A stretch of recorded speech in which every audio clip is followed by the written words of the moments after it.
One win, one tie. The Jets, no wins, two losses. Yepurmian is ready, the left-footed kicker. From Cyprus, ready to go. There's the whistle. Here comes Yepurmian. Downfield comes the football away on the way. It's going to Wise on the goal line. Wise comes out to the 5, goes to the 10, the 15, cuts to the 20, slips and falls to the 22. He's making his break. Dale Farley covered him immediately. The ball put back on the 21-yard line. That's where the Jets will take over. Well, that's not an endorsement for polyturf. Incidentally, we were teasing Jock Nicholas about the publicity that Dr. Garrick has been getting regarding his statements about the polyturf and other synthetic surfaces. And they say that Dr. Nicholas is now number 2 as far as getting ink. As far as doctors are concerned, Garrick is now number 1. All right, wide to the left goes Castor. To the right is Don Maynard. The setbacks are split wide. Woodall rolling right, looking for a pass receiver, throwing on the sideline. He's going to touch on the 37-yard line. Back is fully down the sideline. The pass intended for Don Maynard. Intercepted by Foley. And the ball will be marked on the Jet 18. And just like that, the Jet defense has to go to work. Maynard slipped, but the pass was fully thrown. The pass was underthrown. And even if Maynard had not slipped, there's a very good chance that it would have been intercepted. Paul Warfield and Howard Twilley come out as the wide receivers. They move into a slot right. The running backs are Zonka and Chick. The quarterback, Bob Greasy. Bob DeMarco is over the ball. DeMarco calling signals on the Jet 18-yard line. And Greasy hands off to Zonka. Zonka hits off his own right tackle to the 16. Beg your pardon, Greasy calls the signal. And John Elliott makes the tackle for New York. With help from Ralph Baker, the ball down on the 16, a gain of 2. It'll be second down and 8 yards to go in the Jet 16. Mercury Morris has now come into the backfield for Miami.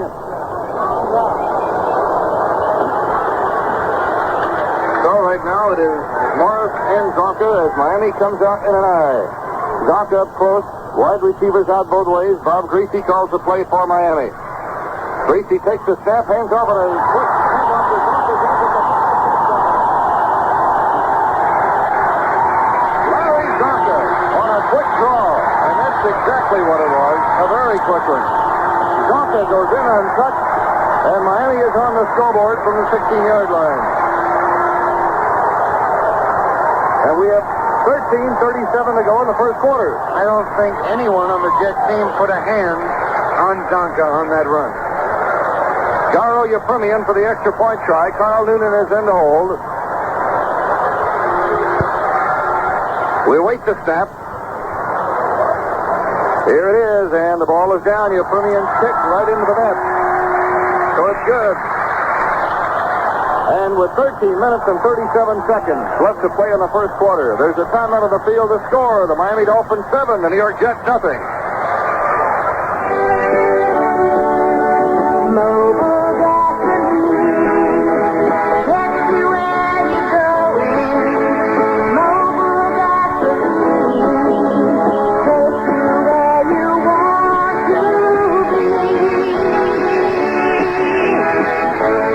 Deposits can build up in your carburetor, and a dirty carburetor could mean trouble. But you don't have to worry about a dirty carburetor, because even if you do have a dirty one, we can help with Mobile Detergent Gasoline. Because the detergent in Mobile cleans your carburetor as you drive. So use Mobile Detergent Gasoline. It can help your car's performance.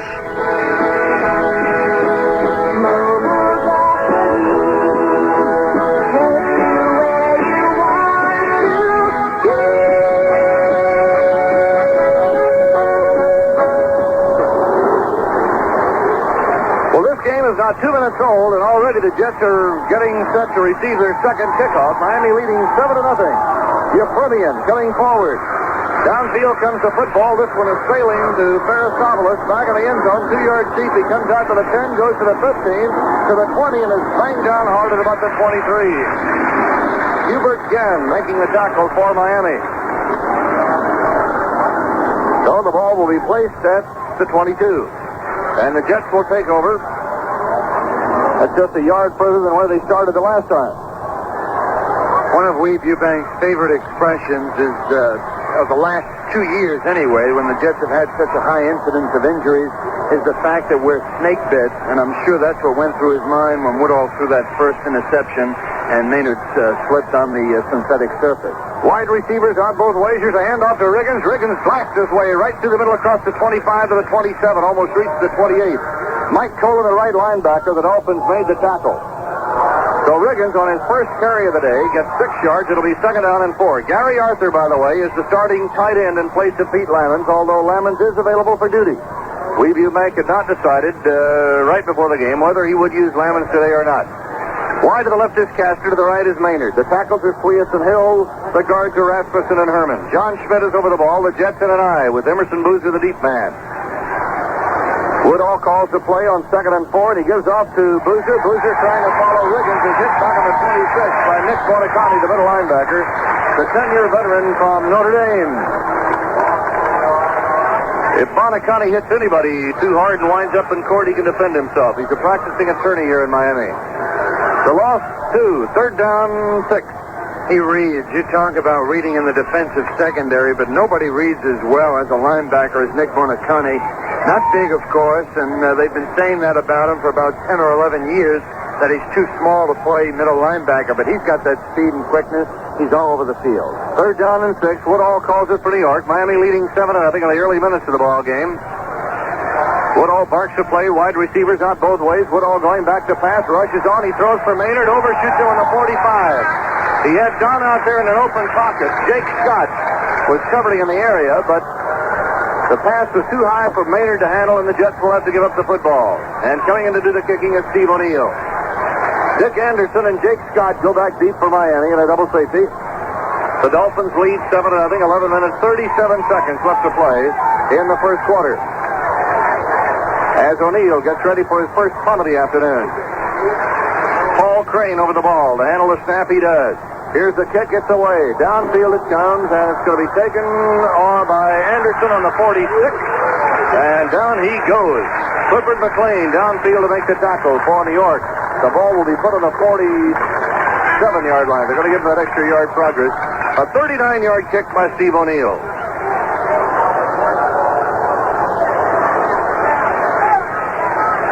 So for the second time, Miami is ready to roll in the offense. Bob Greasy is in at quarterback. Howard Twilley and Paul Warfield are the wide receivers.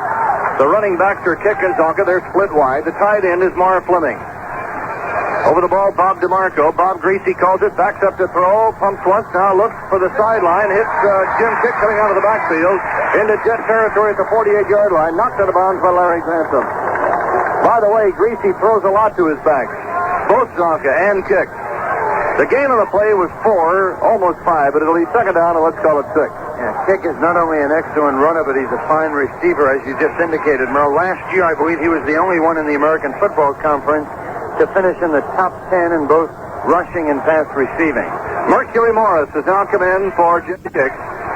Miami in the eye with Morris, the deep man. The ends are in. Twilley to the right. Here is Greasy on a wide pitch to Mercury Morris, following Zonka, makes his shot, flag goes down. He is brought down to the 41-yard line of New York, rolls to the 40, and the tackle made by Jerry Philbin, the defensive left end. Now let's see what the flag is about.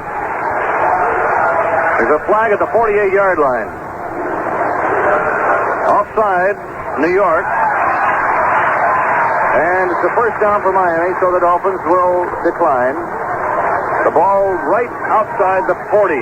Jim Kick is back in for Mercury Morris. Kick is in his 4th year from Wyoming.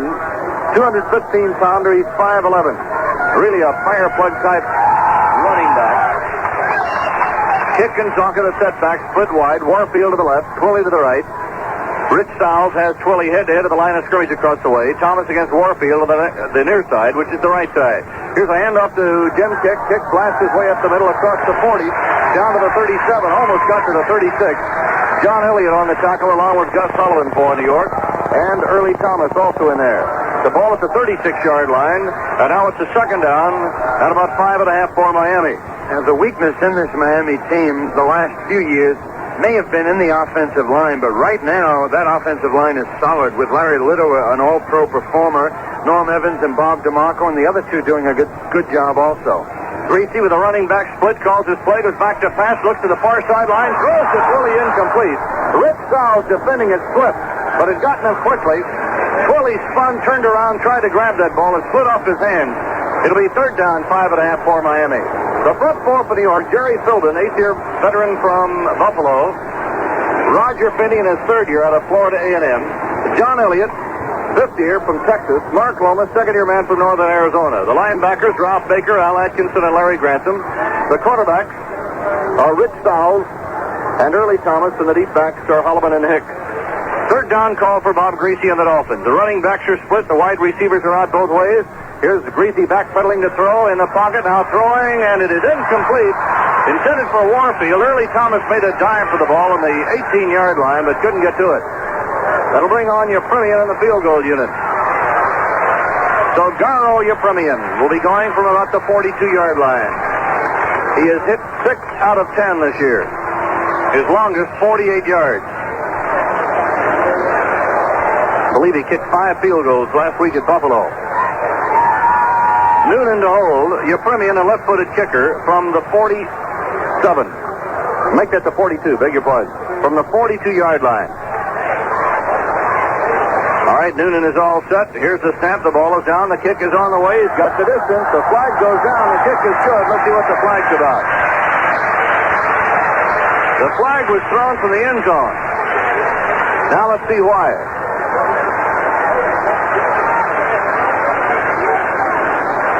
The kick of 42 yards by Yepremian right through the upright. But let's see what the penalty is about. If that penalty is a major penalty, it would give Miami a first down. Or illegal procedure, New York declined, Miami takes the 3 points. 10:05 left to go in the first quarter. There's a timeout on the field to score the Miami Dolphins 10, the New York Jets nothing. Let's take a look at that offensive line for the Miami Dolphins, the one we were just talking about. At left tackle, they have Doug Cruson, who's 6'4", 250 pounds. He's been around for 4 years. And he's been doing a good job for the Dolphins. There wasn't much to begin with, but has improved steadily. Bob Kuchenberg, 6'2", 247. He's starting at left guard. This is his 3rd year.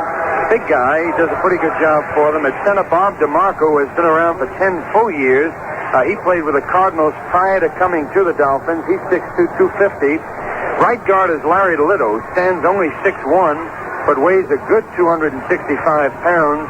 And evidently, from all reports and all indications, he's developed into one of the better guards in the National Football League. At right tackle is Norm Evans, 6'5", 252, and he's a 7-year vet. So they've got some experience now, and they have been doing a good job.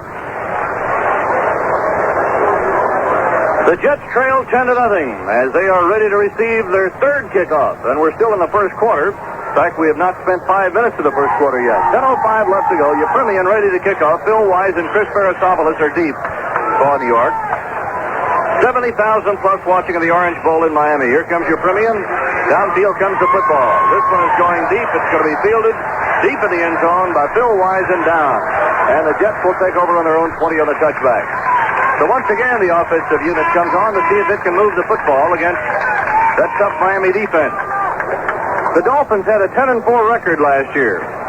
It was a young team that was coming on, and Don Shula arrived to take over. And not to take anything away from Don Shula, but I think he would even admit that he inherited a tremendous young ball club here.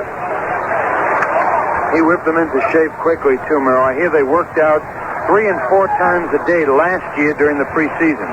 Wide receivers out both ways for New York. Here's a handoff to Riggins. Riggins coming up the middle, and not much of a hole. He gets gang tackled at about the 23. Jim Riley, the left end, leading the charge for the Dolphins. And coming up to help out, Doug Swift, the left side linebacker.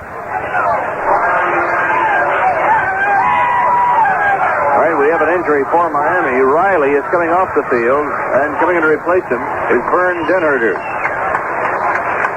He's a rookie from Central College in Iowa. 6'6", 250. Pretty good size. Wide to the left goes Castor. Wide to the right Maynard. 2nd down and 7 coming up after a 3-yard pickup by John Riggins. Wide receivers are out both ways. The running backs are split wide. Here is a roll to the right by Woodall. Looks right, throws left, hits Rich Castor at the 39-yard line. He is pulled down to the 40.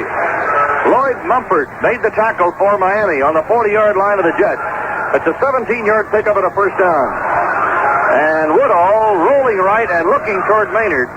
Then quickly through to the left and hit Castor coming across on a slant in. And one of the things we were talking about on the pregame show, the fact that the Jets may open up just a little bit today. It did make good sense in the early going to try to play a conservative game since that running game was looking so good. Here's a quick hitter to John Riggins on a quick snap, and he goes to the 42 and is knocked down by Mike Colin, the right linebacker of Miami. Nick Montecati in there also, and John Richardson. A gain of 2 yards, second down and 8. Montecati is all over the place, and the only way to block him, you look at him and you say he's not very big, 220, 225. You should be able to unload on him and really set him back on his heels, but it just can't be done. He's too quick, too agile, much like Larry Grantham. The best bet for an offensive lineman is to wall him off. Don't try to murder him. Just get position on him and stay in front of him and the ball carrier between them. Here's Woodall back to pass on second and 8. Woodall swings one to Riggins coming out of the backfield at the 45, puts his head down and is knocked down at the 48. And there was a good tackle by Mr. Montecati because Riggins had a full head of steam.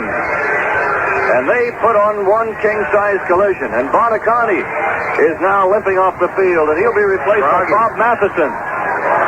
So Montecati got the full load from John Riggins as they hit head-on. Now Don Maynard goes out. John Mooring is coming in. John is a tight end today. So the Jets will have 2 tight ends in on a third down and 1. Mooring is playing on the left side, and on the right side is Gary Arthur. So the running backs are in fairly close. On a third down, 1 call coming up. Woodall barks the play. Woodall, a handoff to Boozer. Boozer cuts across midfield, gets the first down across the 48, almost to the 47. Tim Foley, the left cornerback, and middle linebacker Bob Matheson, who just came into the ball game for Miami, make the tackle. So Big John Mooring is getting some action everywhere. He's a rookie from Tampa at 6'6" and 255. So they had him in as a blocking end. First down on the 47-yard line of Miami.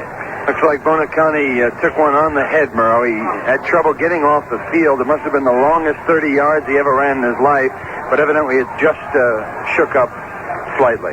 Maynard to the right, Castor to the left. Woodall calls the play. Woodall back to pass on first down, looking for Castor, throwing long for Castor, and too long and out of bounds. Jake Scott was back along with Mike Colin, and Mumford also in the area. It'll be second and 10 on the 47-yard line of Miami. That's a situation where it was hard to tell whether Woodall meant to throw the ball out of bounds. If he did, then it was an excellent play. If not, he just overthrew Castor. But there were 2 defenders in the area. One had good coverage on Castor. Another one was moving into the area. And if Woodall intended to throw it out of bounds, I would say it was a good play. Eddie Bell has come in to replace Maynard as a wide receiver. Bell, the second-year man from Idaho State at 5'9", 160. Castor to the left and Bell to the right. That number 7 on Bell's back takes up most of the uniform. Woodall calling signals, and Miami's defensive right end, Stanfield, charges across the line. Here's a handoff to John Riggins. He gets to the line of scrimmage, and that's all. Now, did the Jets draw Stanfield off, or did he just get an early start? Well, once he started, he didn't stop. He was in the backfield when the ball was handed off. That's what they say. They say if you make a mistake, just keep going, because either way the penalty is going to be affected against the team, so that if you start something, go through with it. Stanfield hit with an offside penalty, and the Dolphins lose 5 yards. The Jets pick up the 5 to make it second down and 5 on the 42. Bell has gone out. Maynard is back in for New York. John Schmidt comes out over the ball. Maynard right, Castor left. The tight end, Gary Arthur, is set up on the right side. The running backs are split wide. Miami leading 10-0 in the first quarter at the Orange Bowl. Woodall calls the play. Al hands off to Riggins. Riggins heading left, steps off his own left tackle and really takes a jolt after picking up a yard. Manny Fernandez and John Richardson, the 2 defensive tackles, really popped Riggins after he picked up a yard. Now it'll be third down and 4, and we'll pause briefly for station identification on the Jet Set Network. And you're listening to the Jets on WTRY FM in Albany, Stereo 106.5. Merle Herman with Sam DeLuca at the Orange Bowl in Miami, where the Dolphins lead the Jets 10-0 with 5:50 to go in the first quarter. Maynard coming out to the right, Castor to the left. Big third down call for Al Woodall. Third down and 4 to go for New York. Woodall barks the play, goes back to pass. He's looking for a screen man. Throws to Boozer, incomplete. Boozer covered by Cohen. He would have lost yardage had he caught that ball because Cohen was right on him, the right linebacker. Fourth down coming on. And Halfield will be in for a long field goal attempt. Cohen was a rookie last year. He's one of the 2 rookie corner linebackers that started for the Dolphins last year. Overall, there were 5 rookies starting on that defensive unit, and I can't believe that all 5 were outstanding players. One of them may not be starting this year. Anyway, it should represent an improvement on the Miami club. These 5 people alone just in maturing over the course of a year. Bob Davis holding from the 48. Halfield's kick is on the way. Jake Scott is deep. He can run it out, remember. He takes it on the 3, comes to the 10, goes to the 14, and down he goes. Winston Hill on the tackle. He may get the 15-yard line as he lunged forward, or just across it. So Jake Scott caught that ball in the shadows of the goalpost and brought it back just across the 15, and Hill was right there to stop him. So with 5 minutes and 27 seconds left to go in the first quarter, there's a timeout on the field and the score. The Miami Dolphins 10, the New York Jets nothing. Well, let's take a look at the Miami defensive club, the defensive line. At left end, Jim Riley is starting. He's 6'4", 250 pounds. He's been around for 5 years. Has very good pursuit. At left tackle, Bob Hines had been starting during the preseason games. However, Manny Fernandez is back in there. He's probably, well, without a doubt, Miami's finest defensive lineman. Puts on the best pass rush. 6'2", 248. He had an operation during the offseason on his shoulder, and he missed the first 4 exhibition games. He is playing today and doing a pretty good job for them. John Richardson is over at right tackle, 6'2", 248. He also has been around for 5 years now. This is when Miami started to build this club about 5 years ago. And at right end, Bill Stanfield, 6'5", 250. Somewhat of a disappointment. The first 2 years should be coming into his own this year. The Dolphins put the ball in play on their own 15-yard line. Greasy with wide receivers out both ways. He hands off to Zonka. Zonka on a sweep to the right at the 15. Zonka at the 20. Zonka goes down at about the 23 and dives all the way to the 25. Larry Little, the right guard, pulls to lead the blocking, and Rich Fowles gets the tackle across the way. The ball will be spotted on the 24-yard line. A gain of 8. It'll be second down and 2. Larry Zonka, who trimmed down about 15 pounds or so this year, to a slender 237. And on that 6'2 frame, he carries it very well. Greasy's hit 1 out of 3 for 5 yards. The Miami Dolphins have rushed for 38 yards here in the first quarter. Wide receivers out both ways. There's a handoff to Kick. Kick hits the middle of the line, gets across the 25, close to the first down at the 26, and Gus Holloman, the strong safety, makes the tackle for New York. They have to call the sticks, and they will. Jim Mandich getting ready to check in as a tight end if they didn't make it. He may stay anyway. But right now the sticks will come out. The Dolphins lead 10-0. 4:37 to go in the first period. Of course, both Kick and Zonka had over 100 yards each in last week's game for the Miami Dolphins. And that great running attack has to be one of the reasons it is a first down for the Miami Dolphins. As I was saying, the great running attack that Kick and Zonka represent for the Dolphins is probably one of the reasons that Greasy finished with the best completion percentage in the American Football Conference last year, 58%, and also the best average gain in first completion of 8.24. Wide receivers out both ways on a first down for Miami on the 26-yard line of the Dolphins. Greasy backpedaling to throw, looking and throwing for Warfield. And Warfield, a great shot, football. Left down on the 42-yard line and out of bounds by Early Thomas. Oh, Warfield, a tremendous over-the-shoulder catch. Laid in there perfectly by Bob Greasy. A beautiful completion. And a first down on the Jets 42. Early Thomas was with him step for step. Thomas never saw the ball coming. He was intent on looking at Warfield, trailing him by just a half a step right behind him. Never saw the ball come directly over his head, but as Merrill said, the pass was perfectly thrown, and he really couldn't do anything to knock it down. Carl Noonan is down as a wide receiver. Fully to the right. Warfield out of there after a 32-yard pickup. Bob Greasy calling signal to the 42 of New York. Greasy on a handoff. Gives off to Zonka. Flag goes down. Zonka at the 40. Down to the 35. Rolled out of bounds. Out about the 30-yard line of New York by Gus Holloman. Flag thrown back on the 44-yard line. to Larry Zonka, who runs like a halfback.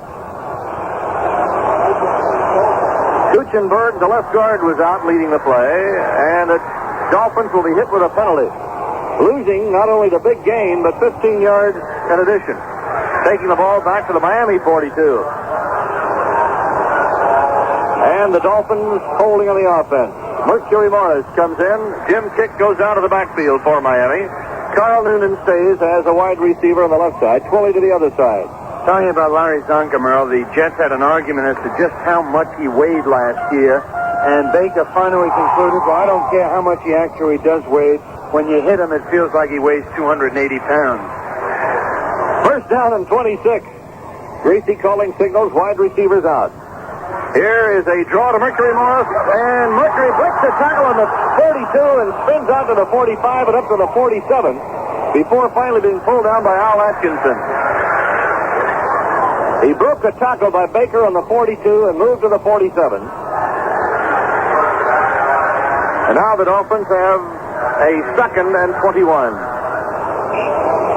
Here comes Warfield back in. Carl Noonan comes out for Miami. Warfield, for many seasons, a great star with the Cleveland Browns. Comes out wide to the left, Twilly, former Tulsa All-American, going to the right. The tight end is Marv Fleming, the ex-Green Bay Packers. The handoff to Morris. The right guard pulls Little, and Morris trying to turn that in is brought down on a fine play by Ralph Baker. So Larry Little got out there in front, but Baker made a very fine play, and Finney was over there to help him if he needed it. The ball is going to be spotted on the 40, just across the 48-yard line. It is now 3rd down, almost 10, or 20, rather. Jim Kick is back in for Miami. 3rd down and about 20. That's something when you see a 265 or 270-pound guard out there in front of Mercury Morris, you know that he has to have some speed. He threw a fine block on Rich Sowles. Ralph Baker had to make a great play to get the ball carrier down himself. Warfield to the left, Twilly to the right. Greasy backpedaling the pass, has time. Greasy throwing for Warfield. There he is, incomplete. Early Thomas had slipped and had fallen down on the 30-yard line. The angle of the pass would have carried Warfield out of bounds had he caught it. But had it been any closer in bounds and had he been able to catch it, nobody would have been between Warfield and the goal line. Larry Seifel comes in on a 4th down punting situation for the Dolphins. I don't think I've ever seen so many players flipping on a field. I mean, we've covered many games on these synthetic surfaces, but it seems like everyone on both teams is flipping today much more than usual. Seifel with a 42.7 kicking average. Back to do the punting for Miami. The Jets have Ferrisopoulos deep. Here's the punt. Hangs it up in the air. Ferrisopoulos waiting for the ball to 5 and takes a roll the other way. And it's going to be down by Miami. And where will it be spotted? Well, about the 8, I believe. 7. The ball was first touched by the Dolphins. They put it down on the New York 8. Jesse Powell was downfield to cover. Now I know what Weeb Eubanks means about being snake bitten. There was a punt that was carrying well, had the angle and everything for a big rule. A 44-yard kick by Seifel. And what do you think? The ball hit right on the point, came back upfield. Miami downed it on the 8. Al Woodall and company now taking over for New York. John Riggins and Emerson Boozer, the setback. Don Maynard and Rich Castor, the wide receivers. Gary Arthur, the tight end. Woodall has hit 2 out of 6 for 23 yards, and the Jets have rushed for 16. They trail 10-0. A minute 58 seconds in the first period. A handoff to Boozer. He comes up the middle and goes for about 4, possibly 5. Vern Denherter making the tackle. The defensive left end. And the gain on the play is 4. It'll be 2nd down and 6. Possibly a little more than 4. Now let's see if we can find Nick Bonicani, the middle linebacker. He is still on the sideline. And Bob Matheson, the rookie, I beg your pardon, the 5th-year man from Duke. He's a rookie with Miami. Obtained in a trade with the Browns, I believe. 2nd and 5. Here's Bonicani coming back on the field. The handoff goes and a draw to Boozer. Boozer hits the left side, runs into a stone wall on the 14, and the stone wall is Richardson. Stanfield helping out. There's a loss, possibly, of a foot or so. Nope, nothing. 3rd down coming on. see, was that Riley or Bonicani that came back? I guess it was Riley who got the applause a moment ago. He also was hurt. Back to play before Bonicani got it. Doug Swift, Bob Matheson, and Mike Colin are the linebackers. Third down coming on for New York. A little more than 4 to go for a first down. Castor to the left, Don Maynard to the right. The ball just inside the Jet 15. Here's Woodall back to pass. Woodall cranks up and throws to Castor. Great catch by Rich. On the 24, he is thrown back around the 22. He may even get the 25. They're lining the ball up at the 25-yard line. Lloyd Mumford made the tackle for Miami. And it's a first down for New York, an 11-yard pickup. As Woodall hits Castor with 11 seconds to play in the first quarter. And Miami leading by a score of 10-0. Now we're down to 3 seconds, and the Jets will not get the play off. There's the gun. And there's the end of the first quarter, and the score, the Miami Dolphins 10, the New York Jets nothing. Now let's take a 60-second jet break for this announcement. He's breaking into the clear. Look at him go. The 40, the 30, the 20, the 1, 2, 3, kick. You know it won't help. It does seem like that set has something against you, though. Every important play and dead. But a TV's a complicated machine, and kicking it like that's not going to help. What will help is a trip to Cohoes Tobacco Company. Look at there, the finest selection of Zenith TVs in the area.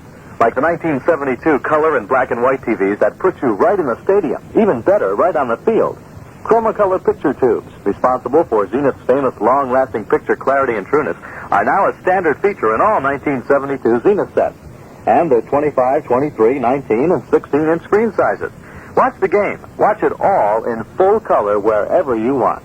In short, pal, instead of kicking that old TV, start watching them kick the football on a Zenith TV from Cohoes Tobacco Company, 60 Remsen Street, Cohoes.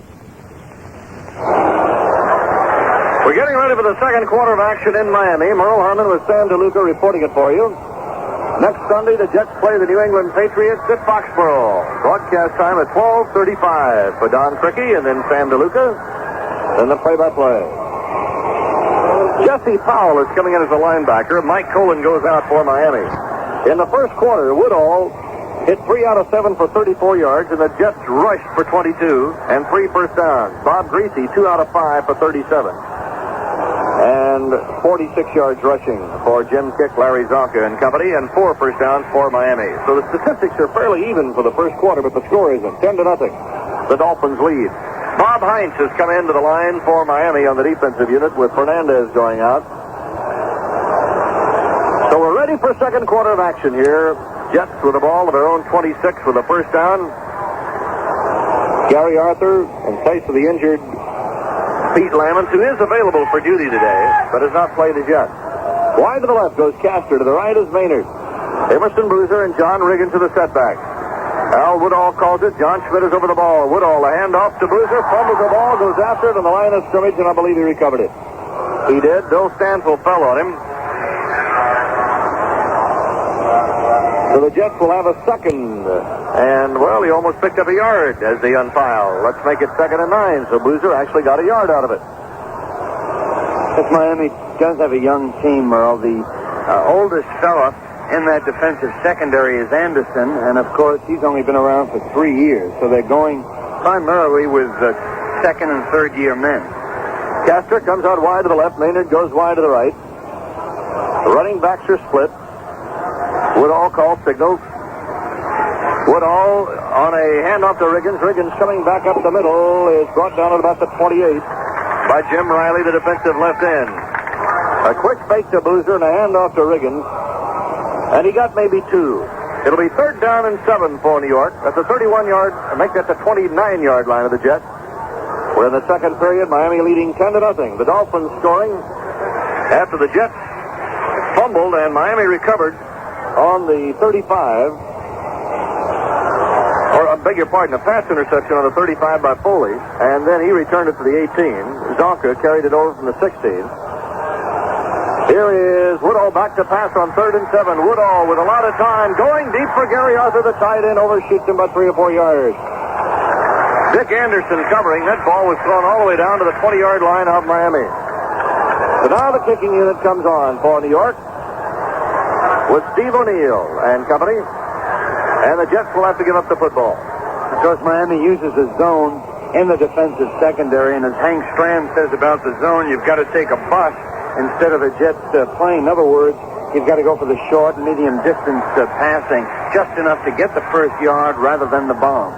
Jake Scott deep for the Dolphins. Here's the snap on O'Neal. Gets the kick away, puts it high in the air. Downfield it comes. Scott, fair catch on the 25 of Miami and takes the ball there. So the Dolphins take over just across their own 25-yard line. A 46-yard kick by Steve O'Neal. And now the defensive unit of the Jets. On once again. And the Dolphins' offensive unit is ready to go. Wide to the right comes Twilly. Warfield going to the left. Marr Fleming, the tight end, sets up on the right side. The tackles are Cruzen and Evans. The guards are Kitchenberg and Little, and DeMarco is over the ball. Running backs are split. Zonka and kick, and a handoff goes to Zonka. Zonka bangs into the left side on a slant, crosses a 30, is knocked down at about the 31 by Ralph Baker. So Zonka gets 5. Mercury Morris now replaces Jim Kick in the Miami backfield. Check that. They're going to put the ball back on the 30. They've got the marker up to the 35, but the ball is down on the 30, so it'll be a 4-yard gain, 2nd and 6. Schuler uses Mercury Morris to keep that defense off balance. He's so different from Kick and Zonka. He's a wide open, very fast type back. Warfield and Twilly are wide. Here's a handoff to Zonka coming back to the opposite side. He goes to the 35 and is brought down by Roger Finney. Ball is put down shy of the 35 and the 34. Now Kick comes in, Morris comes out, Mandich comes in, and Twilly goes out. So Jim Mandich, the former Michigan All-American, in his second year with the Dolphins, will now give the Dolphins 2 tight ends with Fleming on the other side. 3rd down, short yardage, 1.5 yards.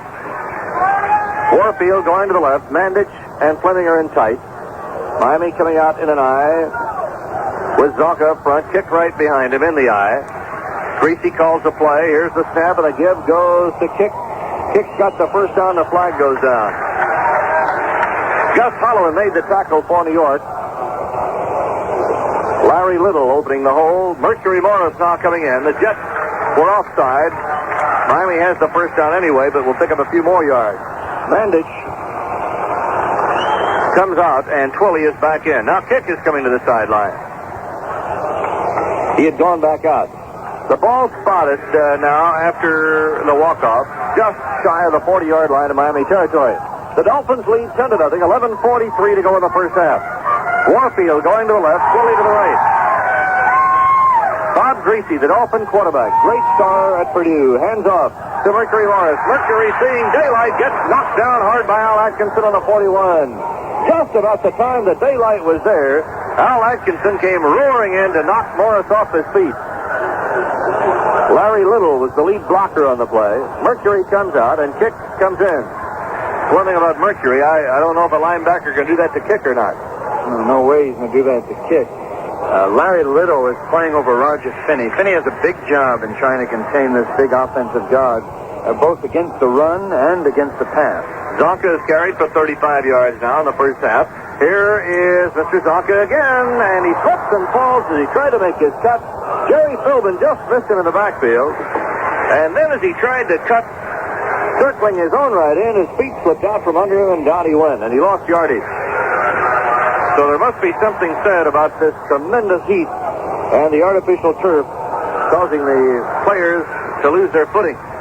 Definitely affected this game. I've just seen too many people slipping and falling. 3rd down, 11. Now Larry Little comes off the field, limping a little bit. He's going to be replaced by Jim Langer, a second-year man from South Dakota. Wide to the left, Warfield. To the right is Twilly. Fleming, the tight end, is set up on the left side. Zonka and Kick are the setbacks. Greasy back to pass on 3rd down. He throws. He was slipping. Warfield made a dive for the ball. Couldn't hold it on the 48. Flag goes down on the play. Flag was thrown. Personal foul against New York. Roughing the passer, I would presume. I thought it was downfield. I think there's one downfield, too, Merle, against Warfield. What they're doing to the Jets defenders, the Jets play the bump and run, of course, and what the Miami Dolphin wide receivers attempt to do is push-off on that last bump. In other words, he makes his break after the Jet defender gives him the final bump and then pushes just a little bit, moves the other way. All right, I thought I saw a penalty downfield, but I guess not. The Jets were penalized. Anybody see the Notre Dame game yesterday? Speaking of flags, wide receivers out both ways. Stoll is now in. He's to the right. He's replaced Twilley. Miami in an eye, and here's a handoff to Zonka, banging straight ahead of the 42-yard line. Grantham made the tackle. The play started from the 46 after the 15-yard penalty. Jim Langer opened the hole for the Dolphins. Ball is put on the 42. It'll be second down and 6 for the Dolphins, who lead 10-0. 9 minutes and 50 seconds to go in the first half here at the Orange Bowl in Miami.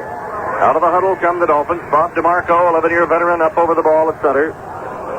Kuchenberg and Little to the guards. They're fine operators. Greasy calling signals for the Dolphins on second down and 6. Greasy rolling left, looking for a receiver. He's looking for Warfield. He's out there, and he makes the catch inside the 50. And he is out of bounds at about the 11.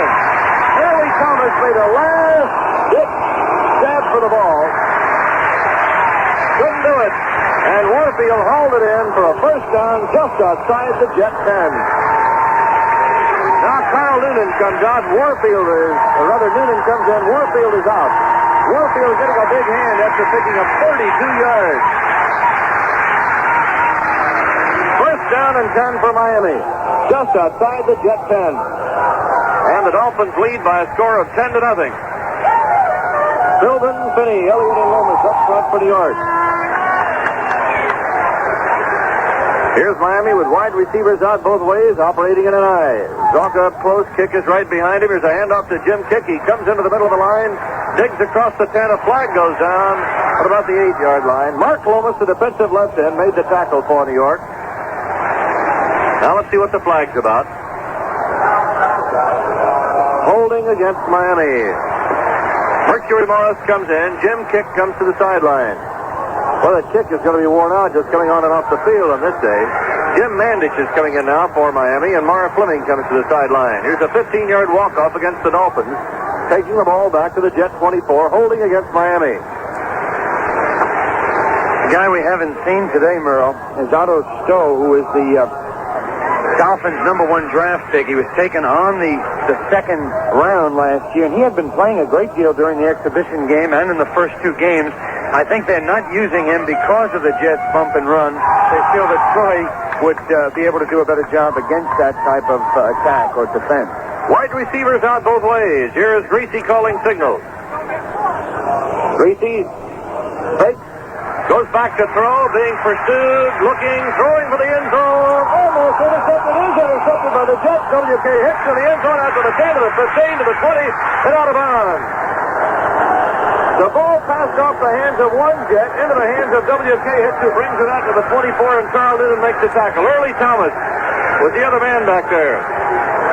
And the Jets take over on their own 24, and that gets them out of quite a hole. And with 9 minutes and 9 seconds left to play in the first half here at the Orange Bowl, there's a timeout on the field of the score. The Dolphins 10, the Jets nothing.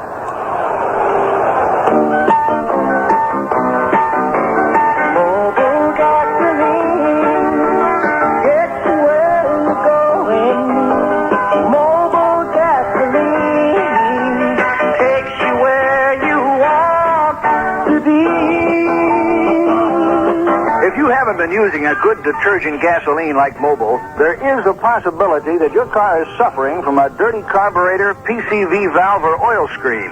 Well, as soon as you start using Mobil detergent gasoline, you're on your way to cleaning up these vital engine parts.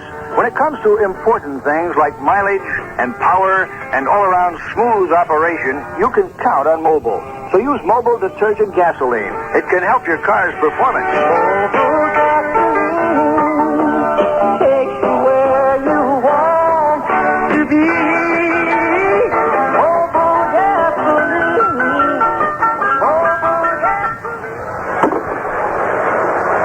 And 9 seconds left to play in the first half in Miami, and the Dolphins lead the Jets by a score of 10-0.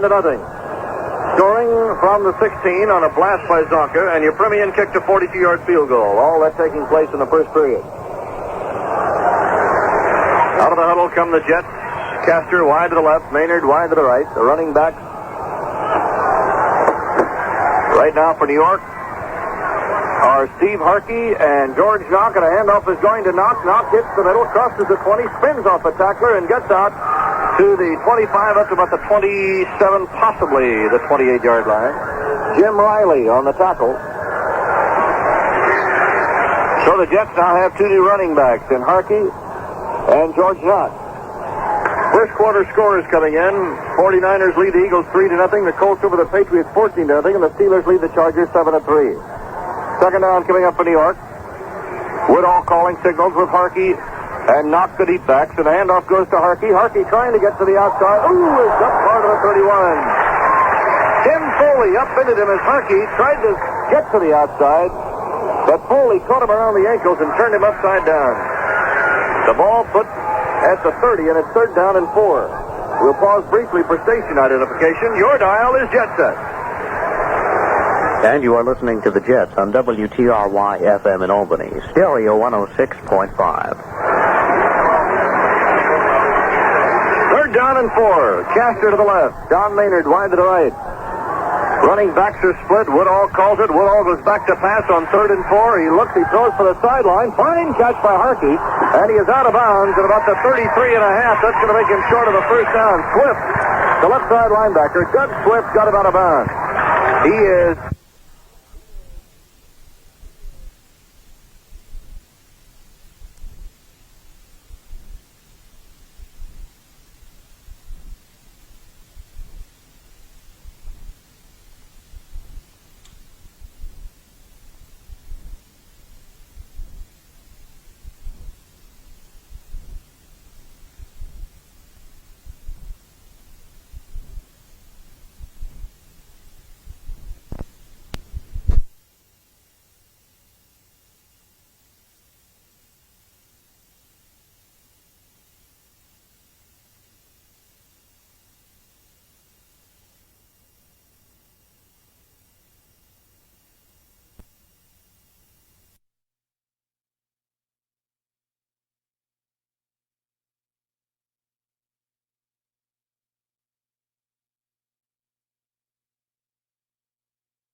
FM in Albany, stereo 106.5. Third down and 4. Caster to the left. Don Maynard wide to the right. Running backs are split. Woodall calls it. Woodall goes back to pass on 3rd and 4. He looks. He throws for the sideline. Fine catch by Harkey. And he is out of bounds at about the 33 and a half. That's going to make him short of the first down. Swift, the left side linebacker. Doug Swift got him out of bounds. He is just about a yard short.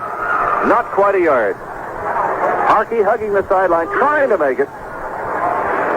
They're going to bring the ball out with the sticks, apparently. Or they're going to bring the sticks out to check the ball. From here, I don't know. It doesn't look like they have it.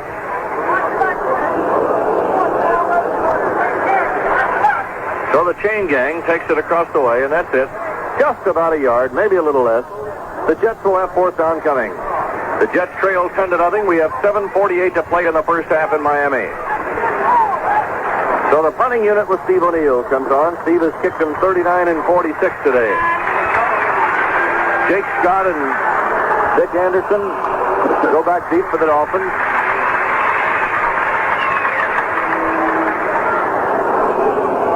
So the Jets defensive unit, which has had a lot of work to do in the first half, will be ready to come on again. Paul Crane is over the ball. Fourth down, less than a yard. Steve O'Neill will kick from just outside his own 20. Here's the snap. O'Neill puts the ball in the air. This is a good one. A beauty going way downfield. Jake Scott on the 9. Comes to the 10, flips, gets up, goes to the 15, then is finally pulled down at about the 18. John Ebersol made the tackle for New York on the specialty team. The ball at about the 19-yard line now. A 58-yard kick by Steve O'Neill. Now with 7:35 to play in the first half. There's a timeout on the field in Miami, and the score: the Miami Dolphins 10, the New York Jets nothing. Now let's look at some rankings from last week, the first 2 weeks of the season. On defense, Baltimore is the number one team on defense in the American Football Conference. Cincinnati, the number one team on total offense. Cincinnati is number one passing, number 6 rushing. The Jets and the Dolphins, let's look at it this way. Miami is number 6 on offense. They're number 3 rushing the ball, number 9 passing. On defense, they're number 5 of the 13 teams in the American Football Conference. Number 8 rushing, number 7 passing.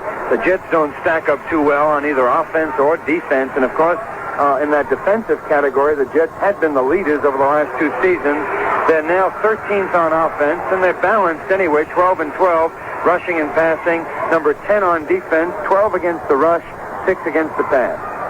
Now Bob Greasy and the Dolphins get ready to go from just inside their own 20. Greasy has hit 3 out of 7 for 69 yards, 1 interception by Hicks, and the Dolphins have rushed for 57 yards. Kick and Zonka in the backfield.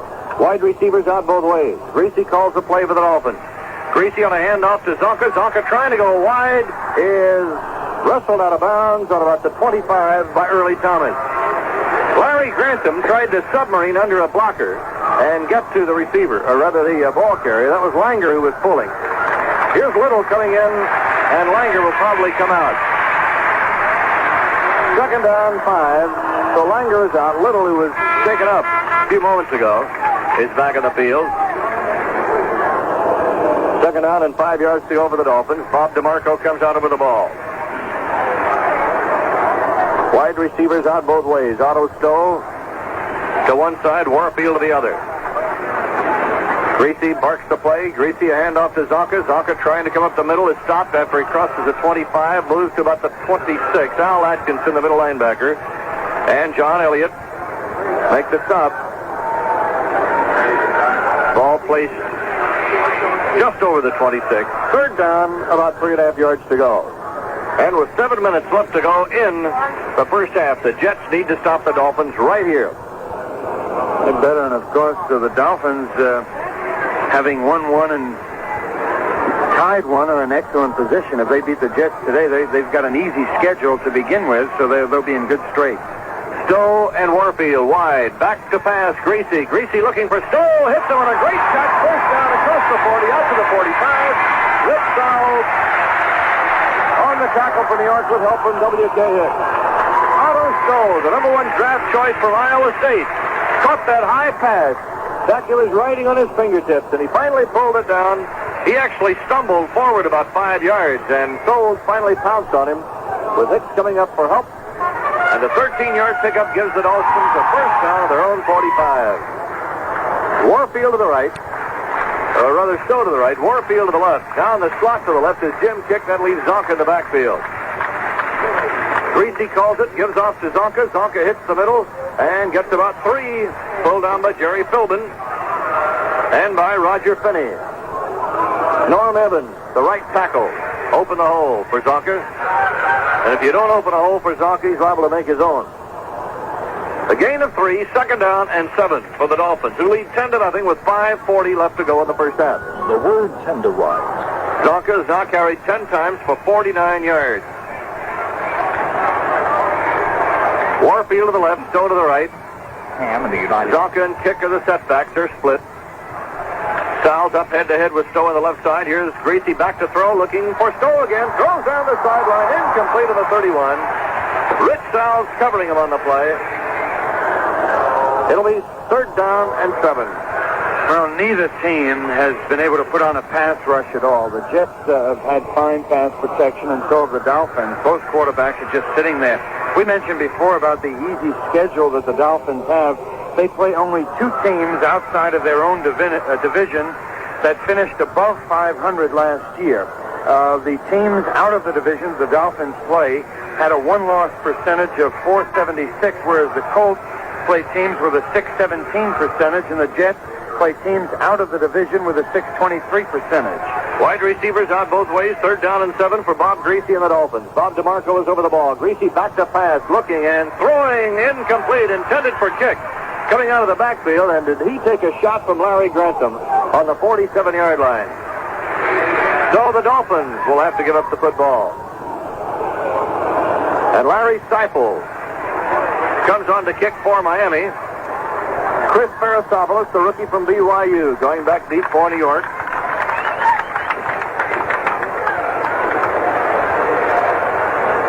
Fourth down and 7.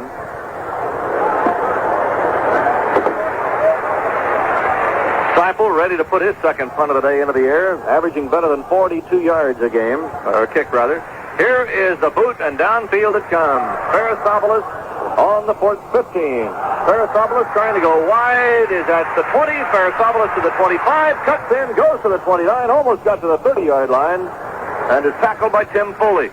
So Chris Farasopoulos, who broke all the NCAA records in college for punt and kickoff returns, came up with a good one there. We have 5 minutes left to play in the first half, and there's a timeout on the field with a score. The Miami Dolphins 10, the New York Jets nothing. Well, looking over at the Jet bench, I see John Dockery talking occasionally on the phones, and of course you never know what he might be talking about to the coaches up here in the press box, because he does a little bit of everything for the Jets. Dockery is the 4th wide receiver on this club. He also plays in the defensive backfield on occasion when needed, and he plays quarterback on defense, on defensive day. When the Jets are practicing during the week, they designate one day as defensive day, and this is when Dockery heads up the opposing team for that week. They put together a group and they run, in this case, Miami's plays, and next week it'll be the opponent for next week. Dockery does play quarterback on those occasions. He's also the backup kicker behind Bobby Halfield, and of course he plays on the special teams for the Jets. And as Weep says, the more things you can do, the better your chances of making the club. The Jets take over on their own 30-yard line after a 38-yard kick by Seifel and a 15-yard return by Chris Farasopoulos. Nick Bonaconti is back on the field as a middle linebacker for Miami. Knock and Harkey are the setbacks for New York. Al Woodall going back to pass on first down, looking, swings one to Harkey coming out of the backfield. He slips at the 34, gets to the 35, and is dumped on the 36. Bonaconti makes the tackle. Are they really having trouble on the artificial turf this afternoon? Harkey gets 5, and it'll be 2nd down and 5. Yeah, you would think that it's the first time that either team has played on the turf, but the Jets have played easily 3 or 4 exhibition games this year on artificial turf. And, of course, worked on it out at Hofstra. Castor going to the left. Eddie Bell is in as the wide receiver on the right side now in place of Don Maynard. Running backs are split out wide. George Knock and Steve Harkey. 2nd down call for Al Woodall of the Jets. Woodall takes a snap, goes back to pass, rushes on. Woodall's going to get sacked and brought down by Manny Fernandez, the defensive left tackle. So that's the first time a quarterback has been thrown this afternoon. John Richardson and Manny Fernandez, the tackles putting tremendous pressure on.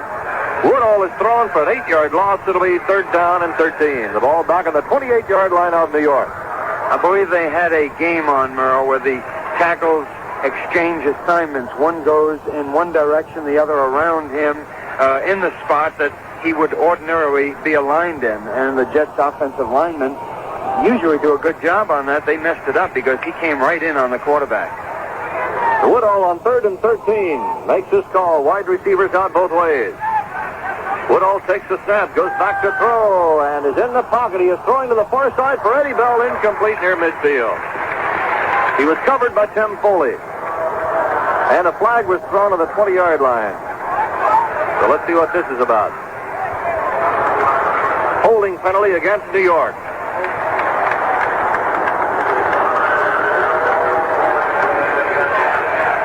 So it is declined by Miami. The Jets will have a 4th and 13. The Dolphins want the Jets to give up the football. Jake Scott and Dick Anderson go deep for Miami. Back to do the punting, Steve O'Neill, who booted one 58 yards his last time. So his kicks have gone 39, 46, and 58 this afternoon. Paul Crane is over the ball. 3 minutes, 40 seconds to go in the first half. Miami leading 10-0. Here's the snap. O'Neill hangs this one up in the air. Downfield it comes. Jake Scott going to take the ball on a fair catch on about the 23-yard line. And he didn't get that hand up any too soon. The ball at the 23 of Miami, and that's where the Dolphins will take over. A 49-yard kick this time by Steve O'Neill. Art Arkish, who's the publisher of Pro Football Weekly and who will be our guest at halftime, says this field hasn't been used for the past 3 weeks, and his people have checked it out and says it's apparently holding its moisture. A little humid. Humidity. It does get a little humid in Miami once in a while, doesn't it? Wide receivers out both ways for the Dolphins. Warfield and Stowe. Here's almost a fumble, and Greasy recovers back on the 17-yard line. Is down immediately by Roger Finney. Now, one thing, Merle, that makes this Miami running attack so awesome is the fact that Marv Fleming, the tight end who came from Green Bay, is such an outstanding blocker. Not much of a receiver. In fact, they very rarely throw to him, but he is a fine blocker. Well, the ball was put at the 18-yard line. 2nd down and 15 for the Dolphins. Warfield to the left, Otto Stowe to the right. Chick and Zonker the setback. We're down to 2 minutes, 48 seconds to go in the first half. Greasy backpedals to throw. He looks, he swings one out to Zonker coming out of the backfield. He slips, gets up, gets belted by John Elliott on the 19-yard line.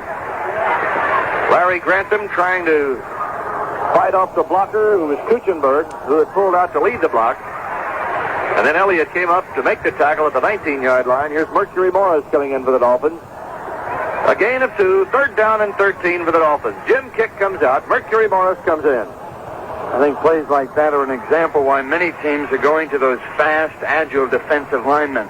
A defensive tackle who could get out there on a flare pass and make the tackle. Wide to the left, Warfield. To the right, Stowe. 3rd down and 13. Miami and an eye. Zonka up front, Morris right behind him. Here's a quick handoff to Zonka. Zonka with a big hole in the middle. Goes out for the first down across the 35. All the way out to the 37. May have gone to the 38. Marv Fleming leading the blocking, and Sam was just talking about him. Gus Sullivan made the tackle, and Zonka almost broke into the clear. A quick hitter by Larry Zonka. And it's a first down for the Dolphins, and we have a timeout for the 2-minute warning. The ball will be put on the 37 of the Dolphins. And, of course, that's one disadvantage in having defensive tackles who go only about 245 pounds. I was thinking in this case of Roger Finney, who is only about 245 pounds, exceptionally strong. Upper arm strength, shoulder strength, but still you've got to have that body weight. Larry Little looks like he's slimmed down to me. I doubt seriously if he's over 265 pounds. Last year, I thought he weighed about 280 pounds, but still, he's giving away, Roger Finney is giving away perhaps 30 pounds or 20 pounds to Larry Little, and it's just too much weight. It's too difficult in some instances.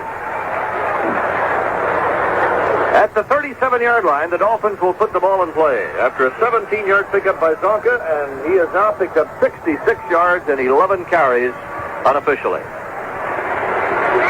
With 1:55 left on the clock, the Dolphins are leading the Jets by a score of 10-0. The Dolphins picked off the first play of the game, a pass which was intended for Don Maynard from Al Woodall, was grabbed by Tim Foley at the 35. He brought it back to the 18. After one running play, Zonka carried in from the 16.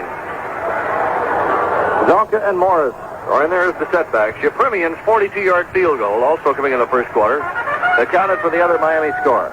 Here's Otto Stowe coming out wide to the right. Going to the left is Paul Warfield. Mercury Morris comes into the slot to the right side. That leaves Zonka alone in the backfield for Miami. Bob DeMarco over the ball. Here's Greasy going back to throw on first down. Greasy in the pocket. Has a lot of time. Throws to Marv Fleming, his tight end. He drops the ball on the 48-yard line. Hit immediately by Al Atkinson, but Marv Fleming was in the open. Sam, I think you know of what you speak. Looked like he tried to catch it with his shoulder pad. Jim Kick comes in. Morris comes out. Jim Mandich comes in for Miami. And Marv Fleming will come to the sideline. Greasy, 5 out of 12 for 89 yards. 77 yards rushing, and 66 of that belongs to Zonka.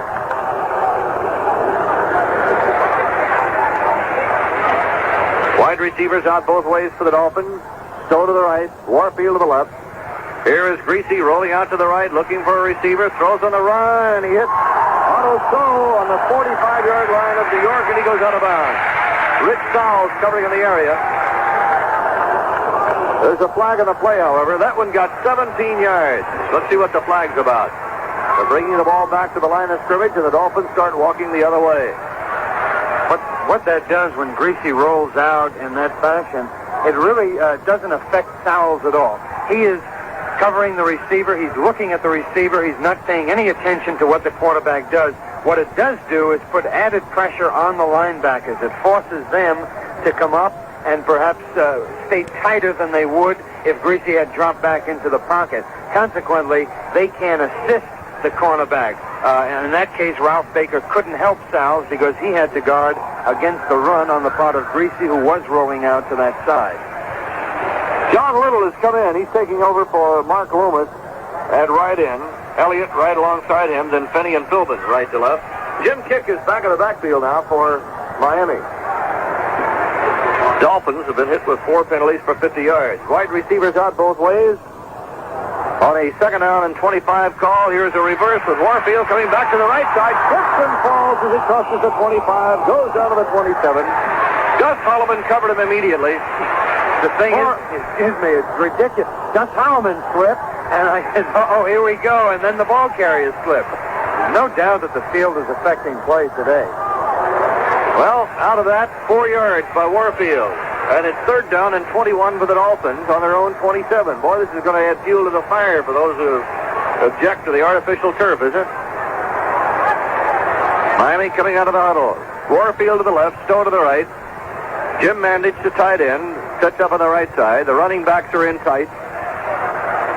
Greasy 3rd down and 21 on this call. Greasy takes the snap. He gives on a quick draw to Zonka, the fullback, and Atkinson stops him after he gets about 2 yards. The clock showing 44 seconds in the first half, and the Jets call timeout to stop the clock. The Dolphins have a 4th and 19. Larry Seipel coming in to do the kicking for the Dolphins. The Jets will send Farasopoulos and Hicks deep. Well, we mentioned that both Zonka and Kick ran for over 100 yards last week. Zonka carried 20 times for 103 yards. Kick carried 20 times for 108 yards, and no one can deny that that's a balanced attack. But this was the first pair of 100-yard rushes where two backs did it in one game since 1966 when Leroy Kelly and Ernie Green did it for Cleveland. 44 seconds showing on the clock as we get ready to wind up the first half of this game at the Orange Bowl today, with the Dolphins leading the Jets 10-0. Larry Seipel is back to do the booting. Will put that ball in the air just across his own 15-yard line. Farasopoulos back at the Jet 30. Okay, here we go. Here's the snap.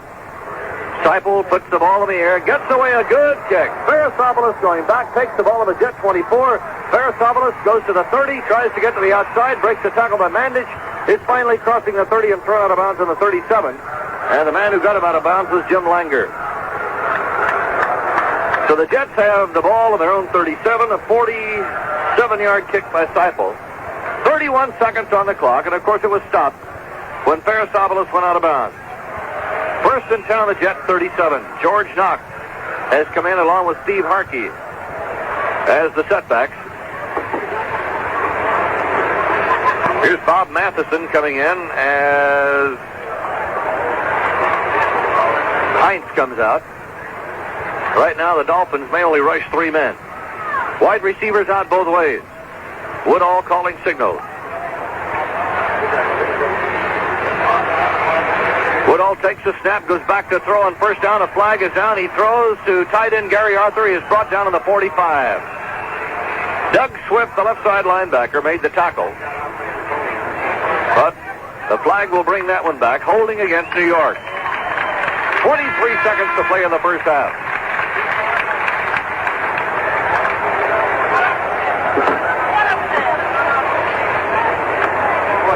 Bob Stample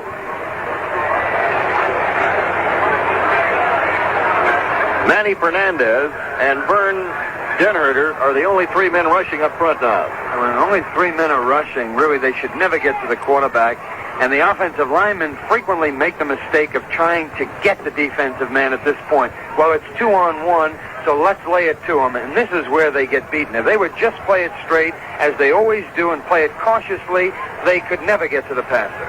First down and 25 on the 22-yard line of New York. Here's a draw given to Knock. Knock coming up the middle of the 30. Knock to the 35. Knock to the 38. Almost to the 40-yard line. He is going to be brought down to about the 39, I believe, where they'll mark it. The Jets stop the clock. They do mark it near the 39-yard line. So George Knock got 16 yards, almost 17 yards.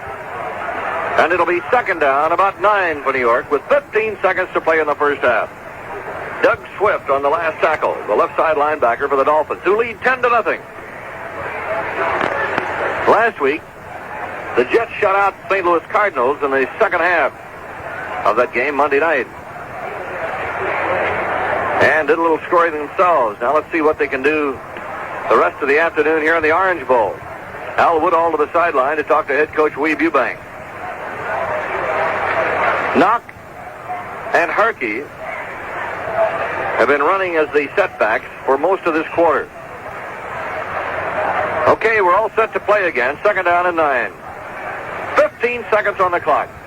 Don Maynard going wide to the right. Rich Castor to the left. Harkey and Knock are the setbacks. Woodall at quarterback. Over the ball, John Schmidt. Woodall barks to play, and flags go down. Woodall throwing for Arthur, the tight end. It's out of bounds to the 45-yard line. Gary would have been out of bounds had he caught the ball. It slipped off his fingertips. There was movement up on the line, and let's see whose fault it was. Offside, New York. 9 seconds showing on the clock. Let's see what the Dolphins do here. With 9 seconds left, the Dolphins will find it tough to take possession, even if they'd run up the down, so they take the penalty instead. The ball going back to the 34-yard line, and the Jets have a second down and about 13. 9 seconds. Could be the last play of the first half here in Miami. Castor coming out to the left, Don Maynard going to the right. Knock and Harkey are the setbacks. Al Woodall at quarterback. Woodall going back to throw on 2nd and 13. He throws to Knock coming out of the backfield. He is knocked down on the 43 by Nick Bonacani, the middle linebacker, and the clock runs out, and the first half is over. So the last play is a completion, but the clock runs out, and there's the end of the first half and the score. The Miami Dolphins 10, the New York Jets nothing. Now let's take a 60-second jet break for this announcement. Both teams have come back on the field here at the Orange Bowl in Miami. The Jets trail by a score of 10-0. Right now, Sam is looking at some figures on paper. Yeah. Okay, Merle. Miami has 9 first downs to 3 for the Jets. They've run off 32 plays. The Jets have run off 26. Net rushing yardage for the Dolphins, 89 yards on the ground, 46 yards rushing for the Jets. Passing yardage, 44 for the Jets. Greasy has 87 yards in the air. Woodall is 6 for 12 for 52 yards. He's thrown 1 interception. Greasy is 5 for 12 for 87 yards. That's the story, Merle. Alrighty, and Bob Halfield is getting ready to kick off. Going back deep is Hubert Genn. Now joined by Mercury Morris. Halfield is ready. Here he comes, and downfield comes the football, and he slams this one deep into the end zone and completely out of the end zone. He almost kicked that one up in the crowd. No run back for the Dolphins. No flags. The Dolphins take over in the touchback of their own 20. And for all practical purposes, they had the opening kickoff, because on the first play from scrimmage, Al Woodall was intercepted on the 35-yard line. It was returned to the 18, and from the 16, Zonka carried it in. A 42-yard field goal by Yepremian in the first quarter completed the scoring for the entire first half. 10-0 Miami, third quarter now. Otto Stowe is a wide receiver to the right. Wide to the left is Paul Warfield. The running backs are Kick and Zonka. Here's a handoff to Kick. Kick follows Zonka and gets nailed by Jerry Philbin after he picks up about 3, almost 4 yards now. Assisting on the tackle, Al Atkinson, the middle linebacker, and Mark Lomas, the defensive right end. So the gain of 4 by Jim Kick makes it 2nd and 6 for Miami. Merle stepped out during the halftime show, and there seems to be a consensus of opinion that this is the worst those of us who follow the Jets have ever seen any two teams slipping and falling on the artificial turf. No one seems to have come up with a reason for it. Wide receivers out both ways, kick in the slot to the left. That leaves Zonka, and Greasy calls the play. Greasy, a handoff to Zonka, bangs into the middle and breaks a tackle. Somehow he got through there to get about 3. Ralph Baker and Larry Grantham made the final stop. Doug Cruzan, the left tackle, opening the hole, and Zonka, who still runs more like a halfback than a fullback, makes a 3rd down and 3. Zonka carried the ball 12 times in the first half for 66 yards, a sound 5.5 average. Otto Stowe, the rookie from Iowa State, coming out wide to the right. Rich South playing him head-to-head. To the left, Warfield, and over there is Early Thomas against him on bump and go.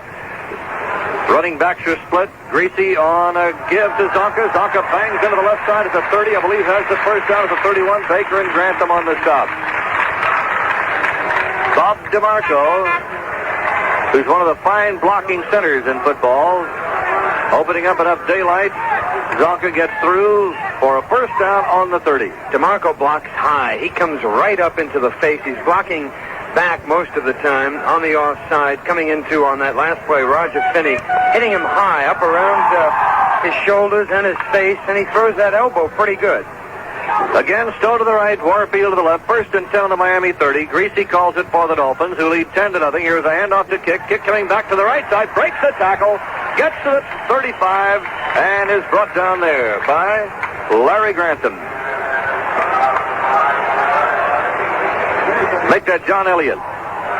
John Elliott made the tackle. Grantham could not quite hold Jim Kick. Elliott is 80. Grantham is 60. A gain of 5. 2nd and 5 for the Dolphins.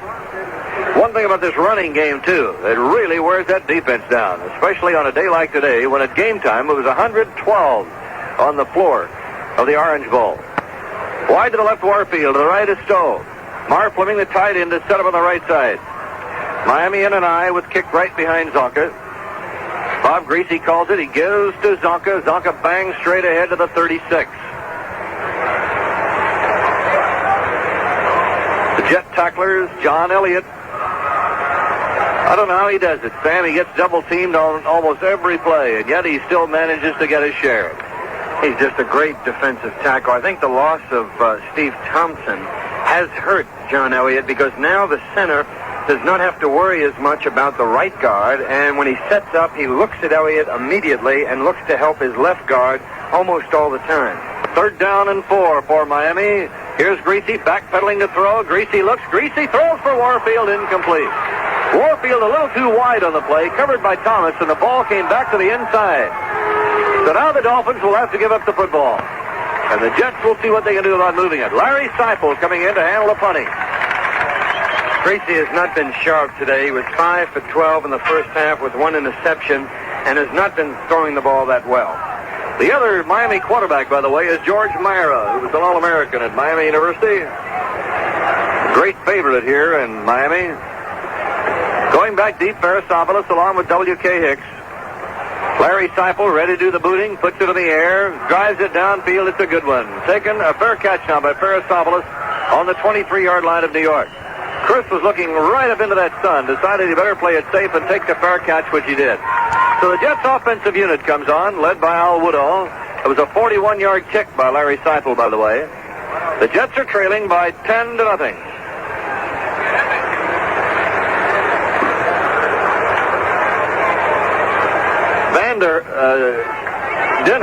Vern Denherter has come on to play the defensive left end. Otherwise, that starting defensive line for Miami, I believe, is intact. Wide receivers out both ways. The Jets in an eye. Here's a handoff to Boozer. Boozer hits the right side, finds a little daylight, bangs his way to the 30. Boozer getting about 7 yards. Dick Anderson making the tackle for Miami. See, Nick Fonteconti is back in. He went out shaken up in the first half, and that doesn't happen very often. He met Mr. Riggins. Riggins is big and strong. Fonteconti really laced into Riggins, but he came out losing on the play.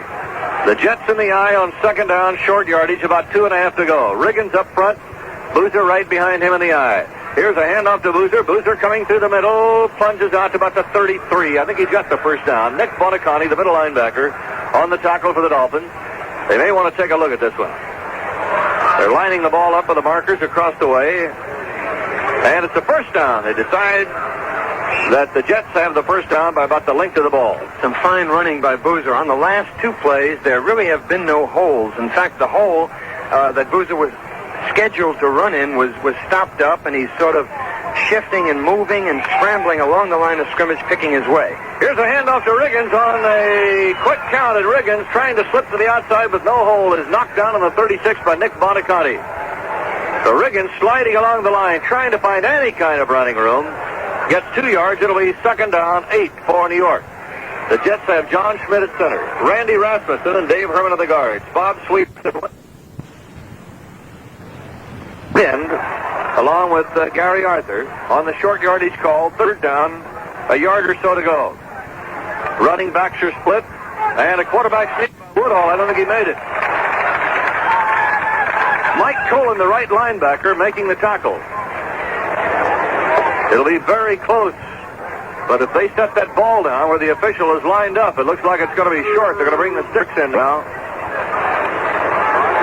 No, I believe that's the first time Mooring has ever come in as a tight end, or perhaps the second time. Anyway, I guess the logic behind it is you bring Mooring in, the defensive unit sees it. Hopefully, Nick Bonacani will be wary of that side of the Jets' offensive line that John Mooring, who is 6'5" and 265, lines up on. Perhaps moves out of the middle a little bit, and Woodall keeps it on the quarterback sneak. It didn't work that time as the Jets missed the first down by about 6 inches. Well, the Jets are going to go for it. They have fourth down and 6 inches to go. John Mooring will stay in as a tight end on the left side. Gary Arthur on the right side. Knock is coming to replace Boozer. And that Miami line really digs in. Fourth down and 6 inches on the Jet 43. Possibly the biggest play of the game so far. Woodall calls the play. Woodall barks signals. Woodall hands off to Knock. Knock is hit. Lunges forward. It's going to be very close. Let's see where they line up the ball.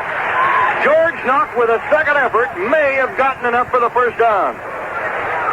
Foley from the backfield came up for the final hit, along with Dick Anderson. This will be very, very close. All eyes on the ball. Any part of the ball. Well, Don Maynard is optimistic. He came back on the field, Merrill. And the Jets have the first down by the tip of the ball. Oh, was that close? That's gambling, and it paid off that time. Talking about Don Maynard walking back on the field casually while the officials came out to measure. You know, back in 1960, everybody used to talk about Don Maynard because he didn't have a crew cut and he had long sideburns and he used to wear boots at that time, which was somewhat, offbeat. And now he's probably one of the most conservative guys in comparison to everybody else regarding dress and hair. Woodall going back to pass on first down, looks for Maynard, throws to Maynard, got him out of bounds on about the 46-yard line of Miami. And that may be a first down also. Tim Foley chasing Maynard out of bounds on a perfect sideline pattern. They line it up. First down by the length of the football as Don went out of bounds just beyond the end of the chain. First and 10 down to Miami territory on the 46-yard line. That's the first pass that he has thrown in this drive, I believe, which started back at the 23-yard line of New York.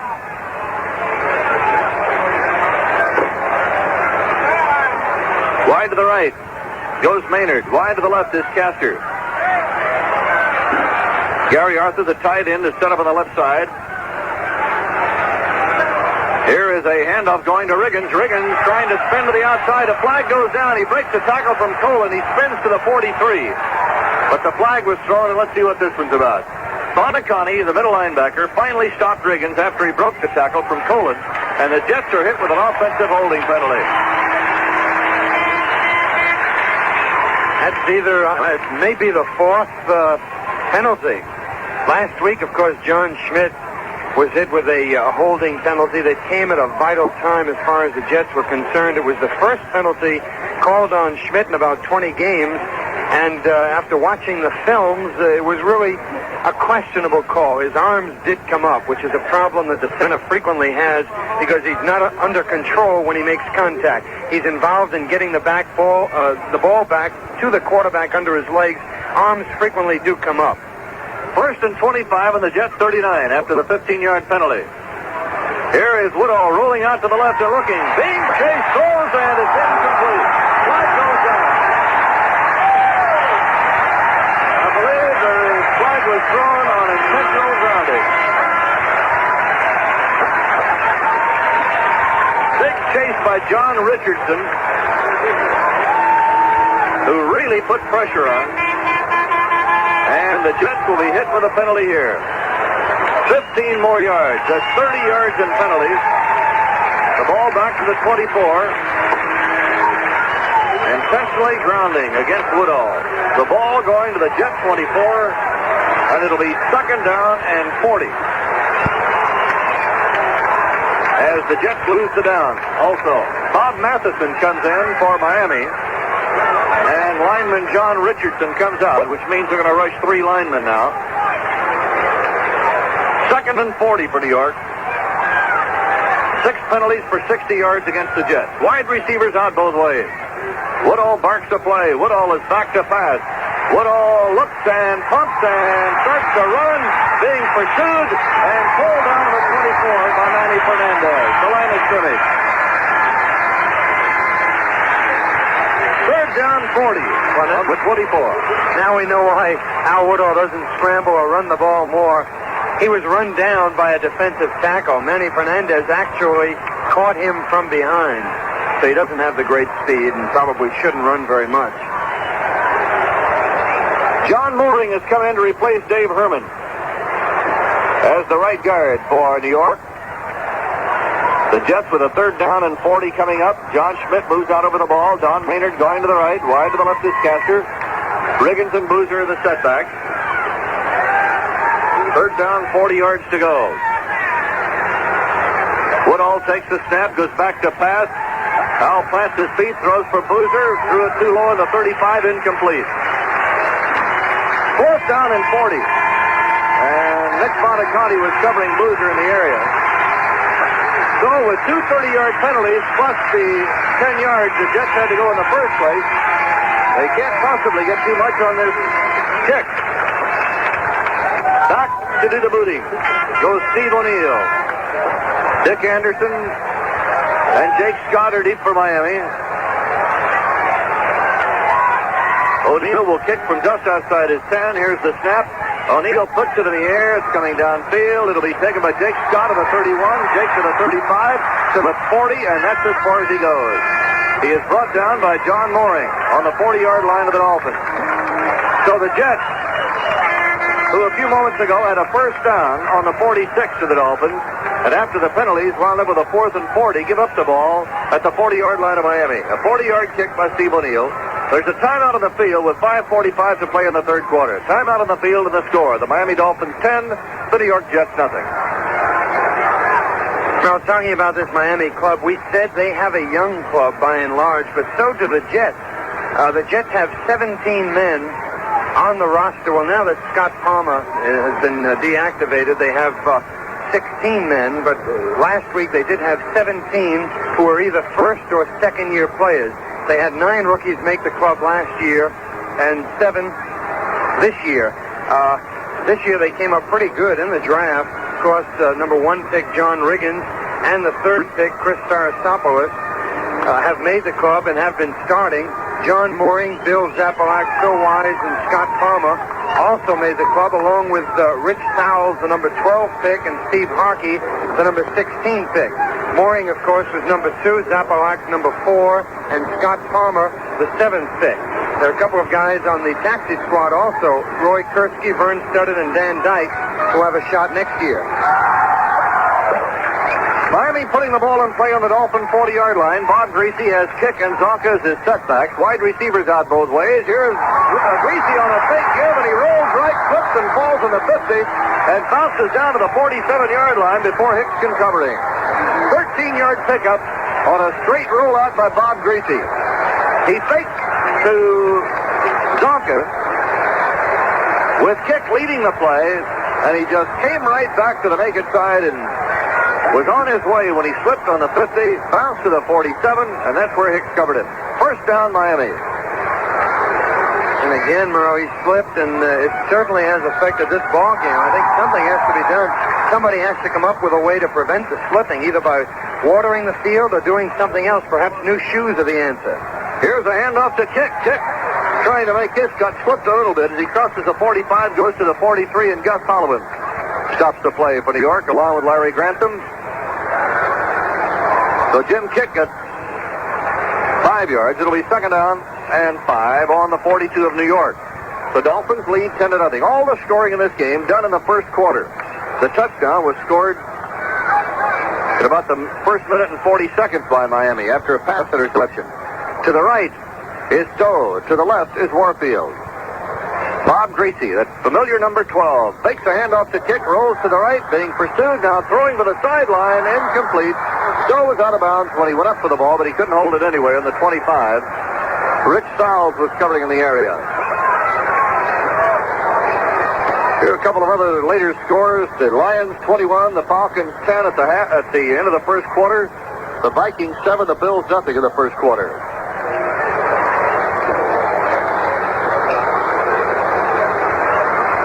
It'll be third down and 5 on the Jet 42 for the Dolphins.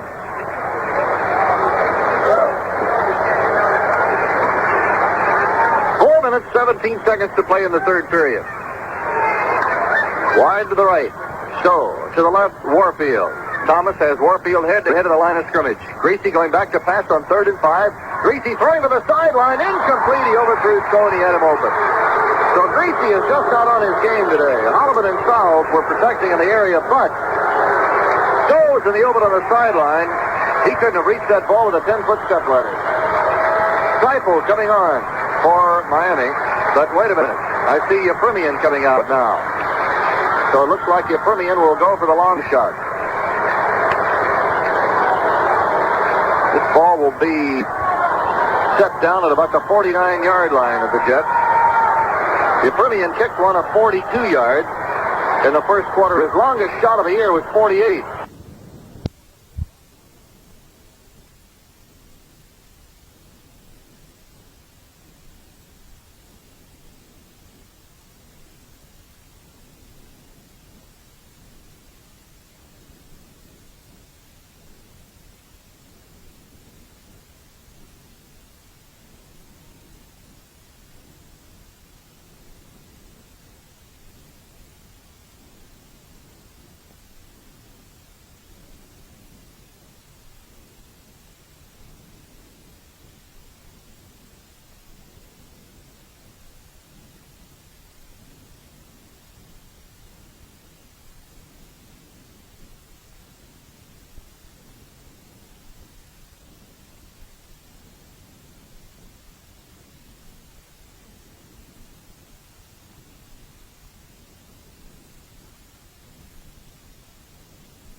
Noonan is in the hole.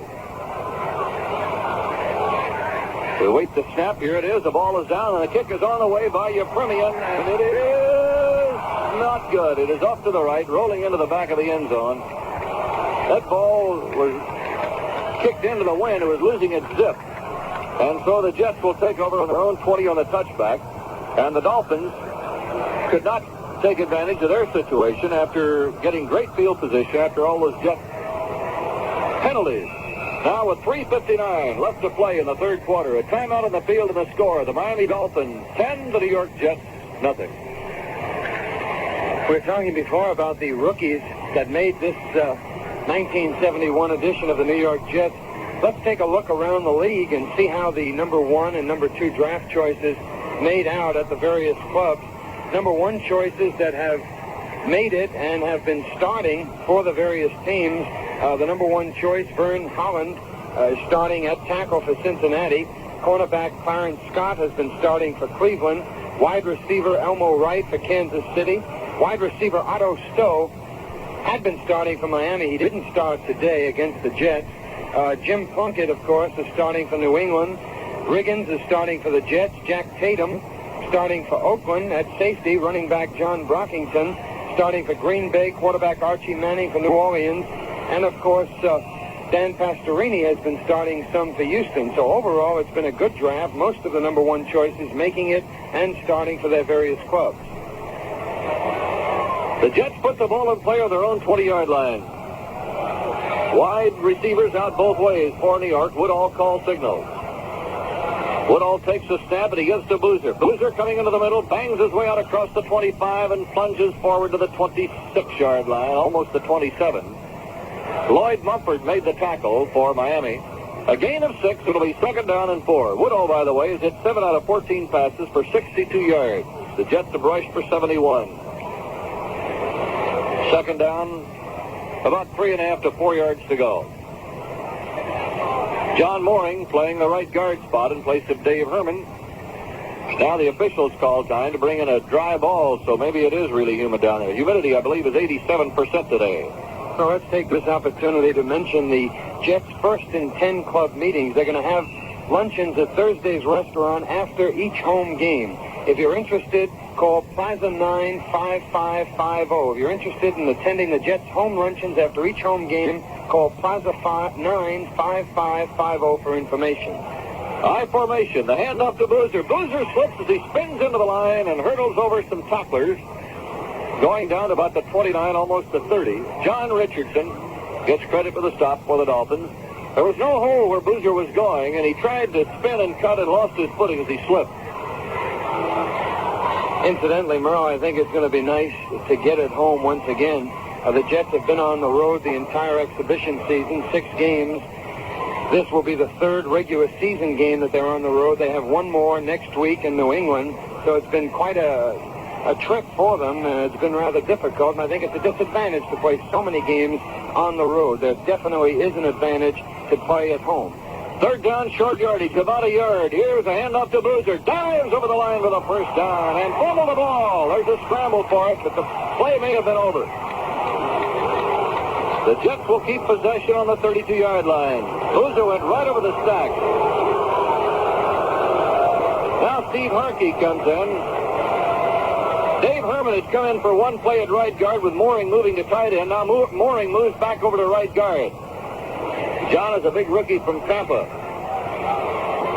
Wide to the right goes Maynard. Wide to the left is Rich Catcher. Harkey and Boozer are the setbacks. Riggins is out of there for the moment. Woodall, 1st down to the 32, calls his play, goes back to pass. He throws to Harkey coming out of the backfield. Nice catch by Steve. Breaks a tackle of the 34 and then gets knocked off his feet at about the 36-yard line of New York. By WTRY-FM Albany. Riggins was shaken up with that last play as Boozer went over the top for the 1st down. So the ball will be spotted. I think they're going to line it up at the 37-yard line. They finally put it down. It'll be 2nd and 5. We'll take time briefly for station identification on the Jet Set Network. And you're listening to the Jets and WTRY-FM in Albany. Don't forget, next Sunday, the Jets play New England. Okay, here we go. And a 2nd down call for Woodall. The Jets in the eye. Here's a handoff to Boozer. Boozer hits the right side on a slant, gets knocked down at about the 39 by Nick Bonacani, the middle linebacker. Mike Colin also floating with the play and trying to help Bonacani out a little bit. But Nick doesn't need a whole lot of help. Doesn't blitz anymore. When he was with the old Patriots, the Boston Patriots at that time, he used to blitz a great deal.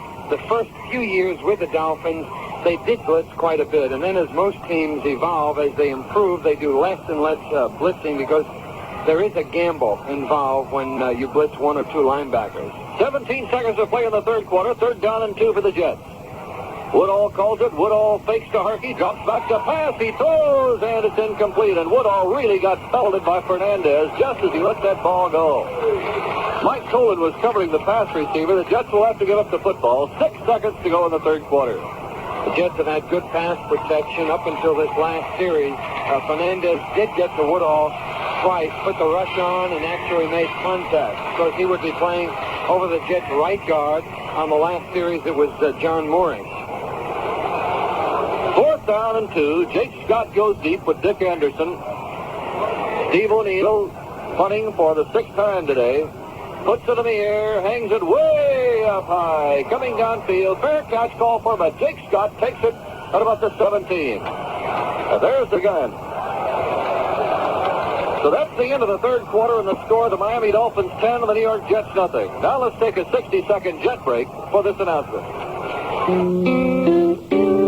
I think many times girls and young women come to Job Corps and need Job Corps for the help it can give them because really of lack of opportunity. So a young lady drops out of school. First, she can see no purpose really in the academic courses that are being offered. So not seeing the relevancy or the importance of it, she drops out of school. Then she finds out that it isn't so easy to get jobs. But you do come to Job Corps, and one of the exciting things is that Job Corps can give you almost anything you want if you're willing to sit still long enough to get it and to apply yourself. Get what you want. Are you between 16 and 21? Train for a real job with Job Corps. A WTRY FM public service announcement.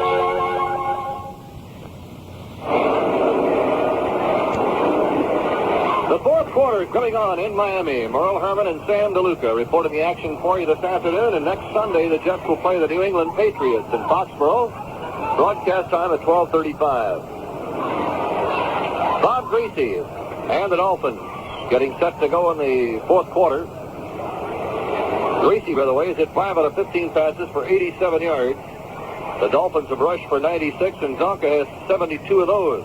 The Dolphins have 11 first downs. The Jets have 7. So can I mention that 1st and 10 club luncheon? It's sold as a series package. There'll be 7 luncheons, one after each home game at Thursday's restaurant. Gifts will be given to each of the 150 members. It's going to be limited to 150 businessmen each Monday afternoon after each home game. $100 for all 7 luncheons. If you're interested, it's the 1st and 10 Club. You can call for further information, 509-5550. 509-5550, of course, area code 212. Here we go, the ball on the 17-yard line of Miami as the fourth quarter begins. Bob Greasy on a handoff to Zonka. Zonka hits the right side on a slant, goes to about the 18. John Elliott, the right tackle, and Larry Grantham, the linebacker, pull Zonka down. Mercury Morris comes in. Jim Kick is out for Miami. It'll be 2nd and 9. Zonka got only 1 on the last carry, which was considerably below his average today. Jets trailed by 10 big ones. Have not been able to get on the scoreboard against the Dolphins this afternoon. Wide receivers out both ways. Stowe to the right, Warfield to the left. Early Thomas against Warfield head-to-head as Greasy goes back to pass. Greasy slips and falls down, gets up. He's running at the 10. Greasy looking and calling now for Warfield. Oh, what a catch by Warfield at the 31. Knocked down by W.K. Hicks with a real blast and fouls, but Warfield miraculously held onto the ball at the 41-yard line. A tremendous catch on the part of Warfield. You can't really knock the Jets defensive backs on that play. When the quarterback scrambles like that, it's wide open downfield. Warfield did get free momentarily. W.K. Hicks was coming up from behind, and he really laced him. I don't know how Warfield held the ball. He was quite a find for Miami. He represents the first serious long ball threat that the Dolphins have ever had, and he's really helped his ball club. 22 yards and a first down for the Dolphins on their own 41. Here is a slip as the ball is handed off to Morris. He is tackled by Elliott as he tried to get up and go. Brought down to the 38-yard line. And the Dolphins almost did it again. Now Jim Kick goes in and Mercury Morris comes out. That was set up as a draw, and Morris lost his footing as he tried to start. 2nd down and 12 on the 38-yard line. In fact, it's almost 13 yards to go.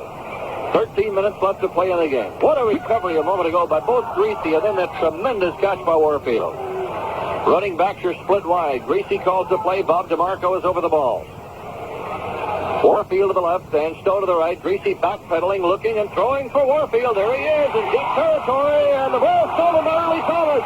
He's at midfield. Thomas to the 45 is down to the 44. He fumbled the ball too, but the ball is dead. The Jets take over on the 44-yard line of the Dolphins. That was a completion to Paul Warfield, and Early Thomas stole the ball right out of his hands. Well, let's look for flags. I don't see any. The Jets fall in the 44 of the Dolphins. And with 12 minutes and 35 seconds left to play in the ball game, there's a timeout on the field. And the score, the Dolphins 10, the Jets nothing.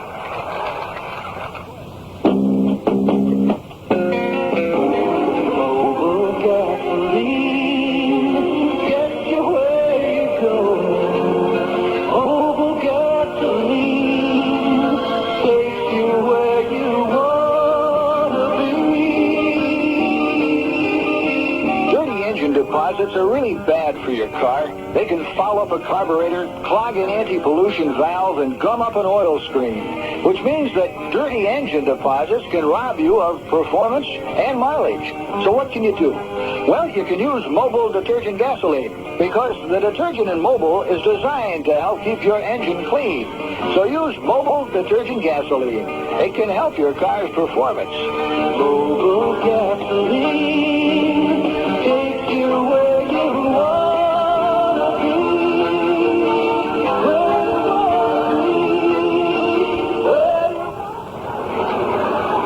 The Jets have the ball on the Dolphin 44-yard line. A couple of quick scores. The Packers lead the Bengals 10-0 in the first quarter. The Vikings over the Bills 10-0 in the first quarter. Detroit 21, Falcons 17 first quarter. All right, it's time to go with 12:35 remaining in the game. The Jets, after that steal by Early Thomas, he took the ball away from Warfield after he had picked up 18 yards on the pass play. Thomas brought the ball to the 44 of the Dolphins, and here we go. Steve Harkey up close, right behind him, Emerson Boozer. Here is a handoff to Boozer. Boozer coming across the middle, spinning, turning, and going to the 42, and that's it. He almost lost the ball. As the tackler, Bob Heinz, tried to steal that ball from him. Second down and 8. I guess he felt that it was fair enough. If Thomas can do it, why couldn't he? On the play that Thomas stole the ball, there was a mess over the middle. There were 2 Miami receivers in the area and about 3 Jet defenders. Second down 8. Wide receivers got both ways. Boozer and Harkey are the setback.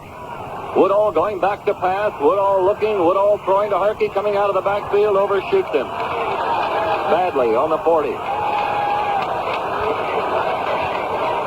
Now it'll be third down and 8. Emerson Boozer has carried 14 times today for 46 yards. John Riggins has not come back since he was shaken up on that play in the last series in the third quarter. Dave Herman is back in at right guard for the Jets. I guess they wanted to see what John Murray could do over a good defensive tackle in Manny Fernandez, and he didn't do too well. Wide to the left goes Castor, to the right is Maynard. Third down and 8.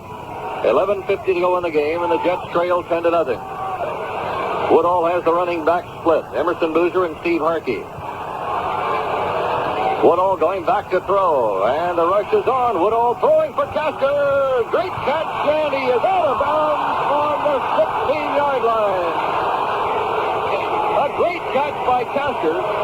Scott was right with him, but Castor, who towers 6'5", over Scott 6 feet. First down at 16, and this, I believe, is the deepest the Jets have been in Miami territory. Yeah, they've got to get in now. Castor has been one of the bright spots for the Jets, Merle, the last few games. In the beginning of the year, and of course last year, he dropped quite a few. He hasn't been dropping them anymore, and of course he does have that great speed and a knack for getting open. A 42-yard pickup. Wide receivers out both ways. The Jets operating in an eye. Here's a handoff to Harkey, diving straight ahead, plunging over the 15 down to the 12-yard line. Nick Bonacani, the middle linebacker, made the tackle. It'll be second down and 5. And now Boozer is going out. Knock comes in to replace him. Because the Jets have been wrapped in the past for not being able to get the ball into the goal line, not scoring touchdowns once they're inside the 15 or 20-yard line. Right now, they've got to get in. This might represent the season right here. Error on that pass play, 28 yards, place to 42. Wide to the right, Maynard to the left catcher. He's a pitch to knock at the 15, knock gets to the 10, gets to the 9, gets jarred down at about the 9-yard line by Bill Stanfill, the former Georgia All-American, and the defensive right end for the Miami Dolphins. Third down, 2 yards to go for New York at the 9-yard line of the Dolphins. 10 minutes and 48 seconds left in the game.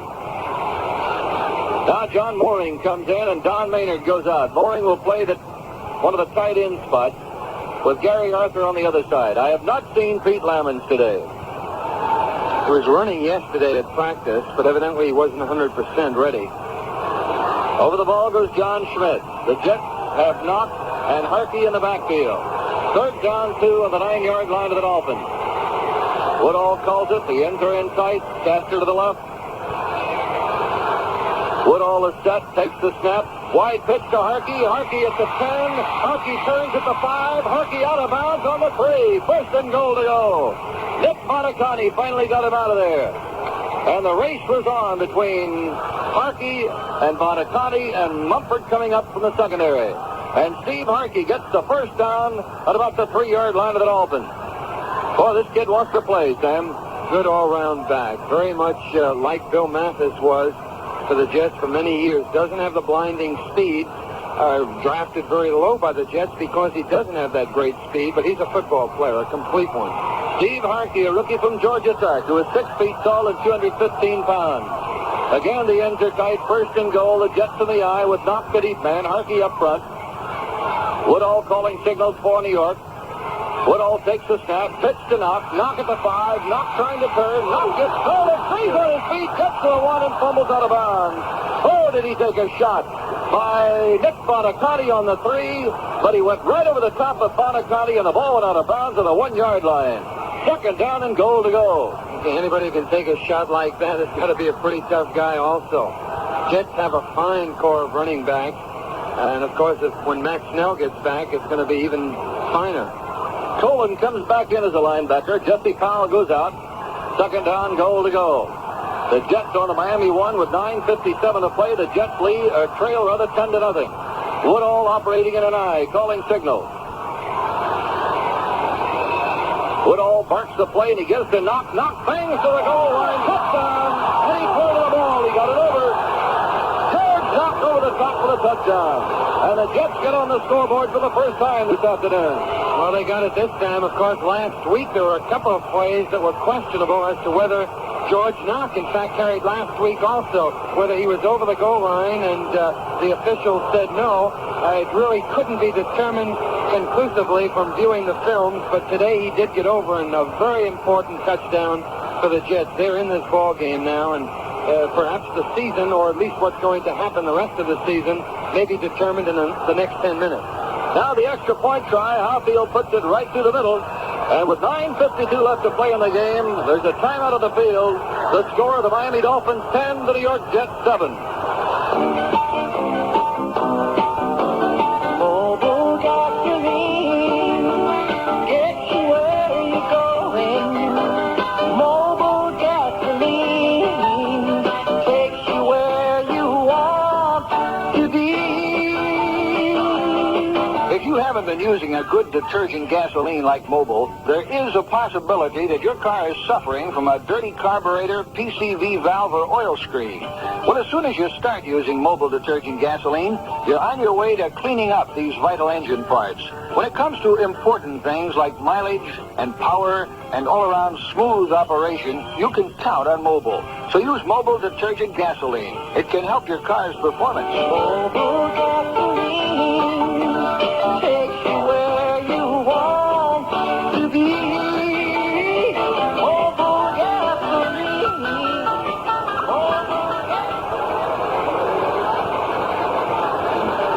Mercury Morris and Hubert Gann are deep for Miami. The Jets have just scored with 9:52 left to play in the game, and Howfield gets ready to kick off before a crowd of 70,670 in the Orange Bowl.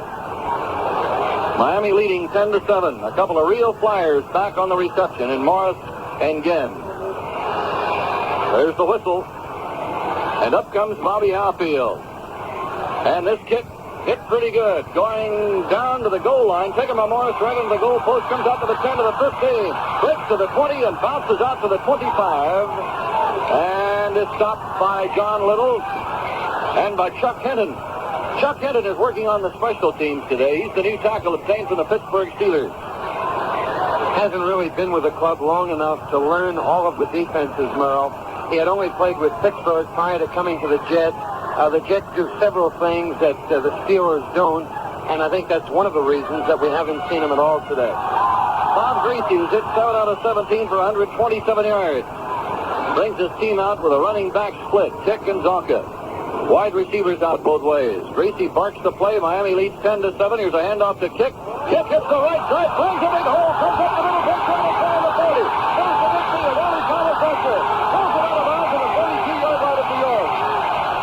Jim Kick with the biggest gain of the day for Miami. Marv Fleming, the fine blocking tight end, giving him a key block. As Kick hit the right side on a slant, cut back to the middle, then headed for the near side for 33 yards and a first down on the 42-yard line of New York.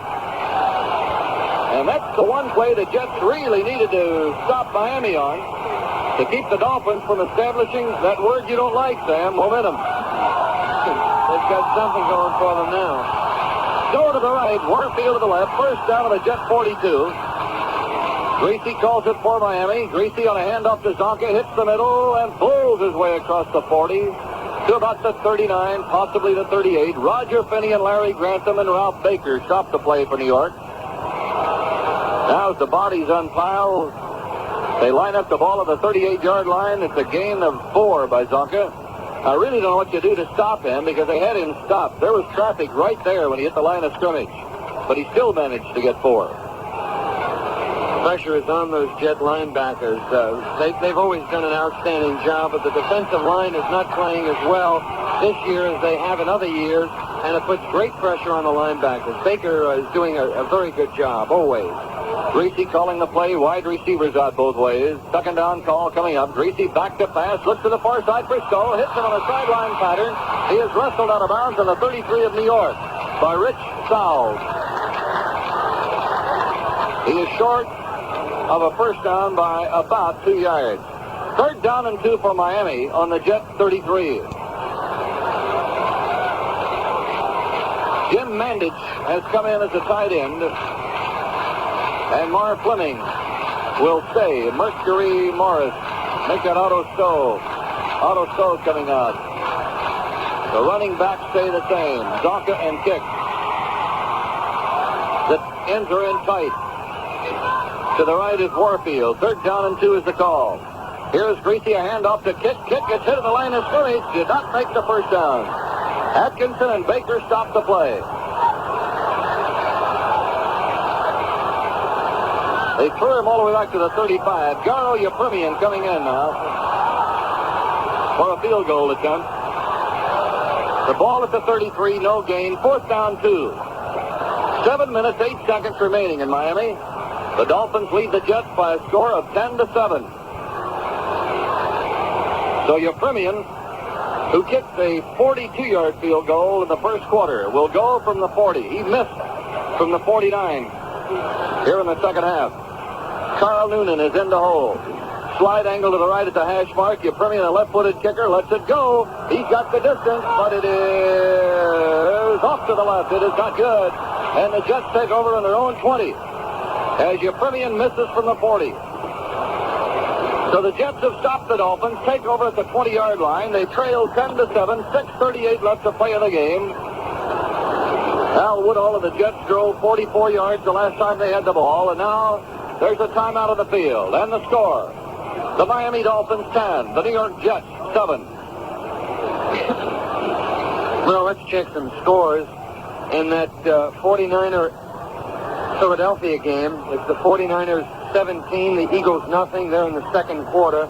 The Colts are leading the Patriots 17-3. The Steelers and the Chargers, it's Pittsburgh 7, the Chargers 3. They're still in the first quarter. The Lions are now leading the Falcons 21-17. A very close game out there. The Vikings 10, the Bills nothing. They're also in the second quarter, and the Packers 10, the Bengals nothing. Of course, we've got a game right here that suddenly has changed. The Jets are back in the game, and the fact that your premium missed that last field goal certainly can hurt the Jets' chances, because now they have that third down situation or fourth down situation. They can go for the field goal to tie it, hoping to get the ball once again and perhaps win it on a field goal. All right, the Jets put the ball in play on their own 20-yard line. They trail 10-7, 6:38 remaining. The running backs are Boozer and Steve Harkey. Al Woodall calling signals. Woodall back to pass, looks to the near side for Maynard. Overshoots him on the 30. Thanks. That's been the problem today. Not only Woodall, but even Greasy has had a very bad game as far as I'm concerned. You know, the rap on Greasy in the beginning, when he first started, he's now in his 5th year, and many people think that it takes 3 to 5 years for a quarterback to mature. He certainly doesn't look like he's improved much in this game. In the beginning, he was criticized for not staying in the pocket long enough. He has been sitting in the pocket better, but today he's just not sharp passing. Castor going to the left, Maynard to the right once again. Second down and 10 on the Jets 20-yard line. 6:34 to go in the game. Jets trailing 10-7. Woodall goes back to throw on second down. The rush is on. Woodall looking. Woodall throwing for the sideline. Incomplete. And it'll be third down and 10. Down Maynard. The only man in the area, Jim Riley, was putting the heat on, rushing from the left side. Third down and 10 on the Jet 20. By the way, the Jets are now going into the wind, which is blowing in from the open end of the stadium, from the east. I don't know. I didn't really keep track if that's when Greasy was having most of the trouble or not. But the big gainer for the Jets that set up the last touchdown was thrown into the same wind, the Castor. So it must not be completely blocking down the pass throwing. Wide to the left goes Castor. Wide to the right is Don Maynard. Running backs are split. Key third down play now for the Jets. Third down and 10. Woodall calls it. Woodall fumbles the handoff, picks it up, and gets hit out of the 10-yard line. Bill Stanfield covered him.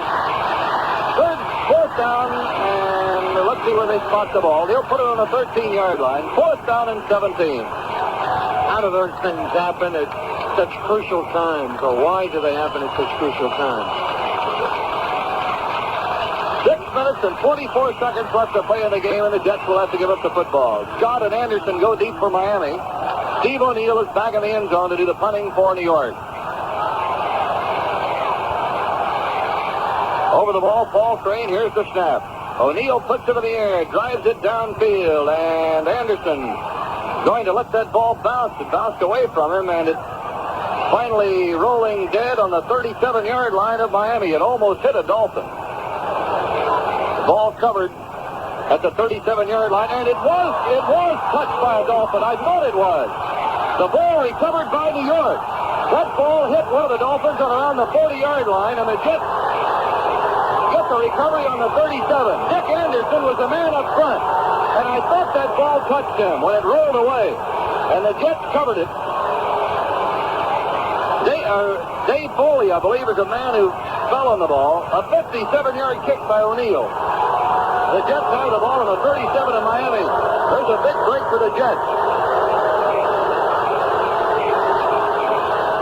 So Dave Foley in there on the recovery for New York. The Jets come out of the huddle. John Smithers over the ball. To the right is Maynard. To the left is Castor. And the fans are cutting loose. 70,000 plus in Miami.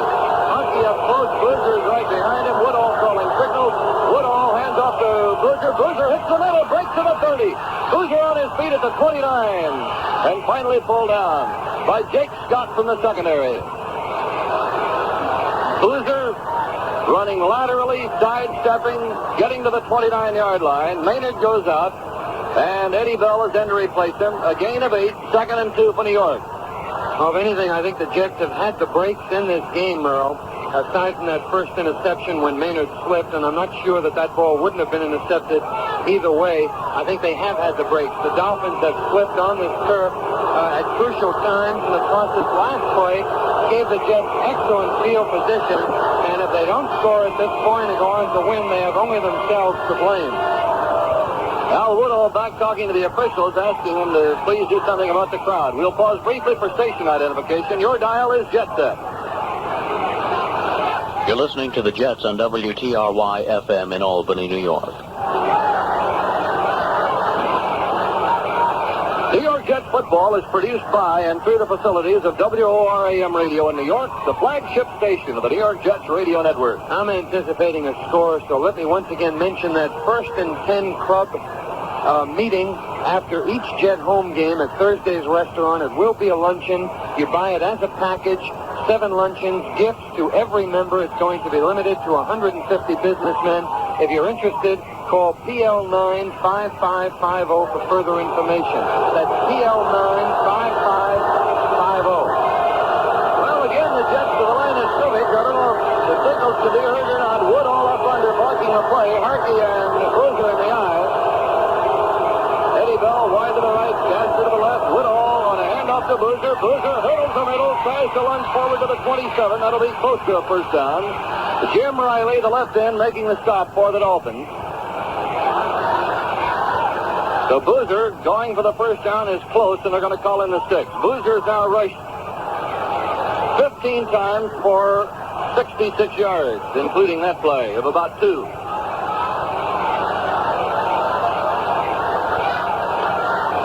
So across the field, the chains, and now they're brought in to the near side, which would be the south side of the field here in Miami.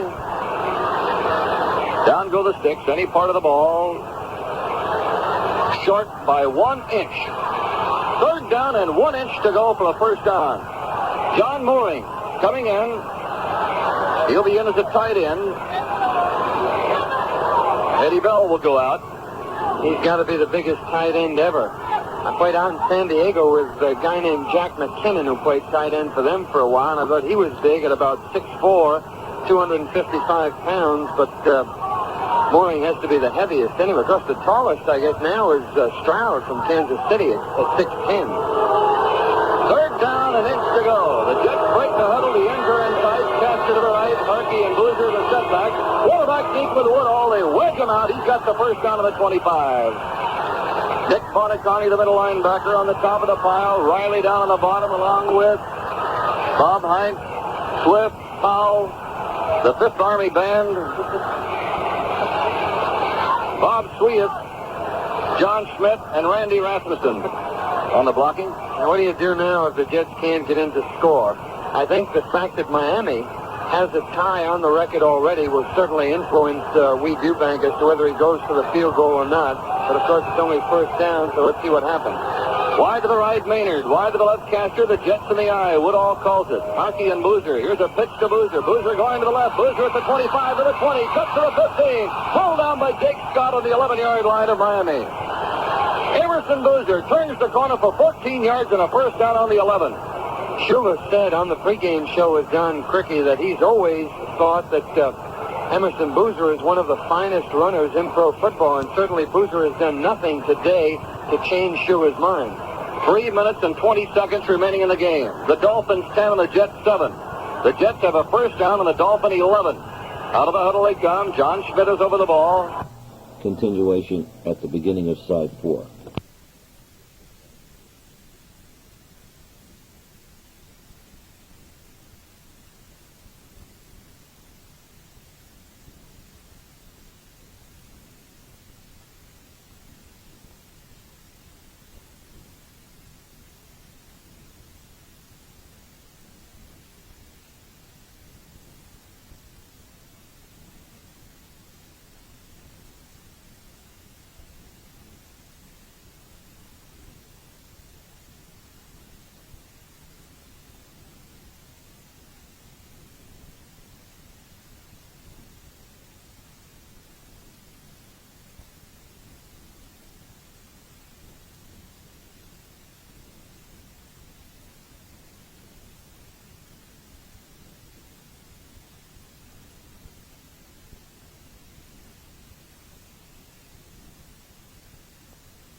Sweet, John Schmidt, and Randy Rasmussen on the blocking. Now, what do you do now if the Jets can't get into score? I think the fact that Miami has a tie on the record already will certainly influence Weeb Eubank as to whether he goes for the field goal or not. But, of course, it's only first down, so let's see what happens. Wide to the right, Maynard. Wide to the left, Castor. The Jets in the eye. Woodall calls it. Harkey and Boozer. Here's a pitch to Boozer. Boozer going to the left. Boozer at the 25 to the 20. Cuts to the 15. Pulled down by Jake Scott on the 11-yard line of Miami. Emerson Boozer turns the corner for 14 yards and a first down on the 11. Shula said on the pregame show with John Cricky that he's always thought that Emerson Boozer is one of the finest runners in pro football, and certainly Boozer has done nothing today to change Shula's mind. 3 minutes and 20 seconds remaining in the game. The Dolphins 10 and the Jets 7. The Jets have a first down on the Dolphin 11. Out of the huddle they come. John Schmidt is over the ball. Don Maynard setting up on the left as an end, in tight. On the right side, Castor, the Jets in the eye. Woodall calling signals. Woodall takes the snap, pitches to Boozer, coming back to the right side. Boozer at the 10, cuts to the 5, bangs his way to the 3, and down he goes out of bounds.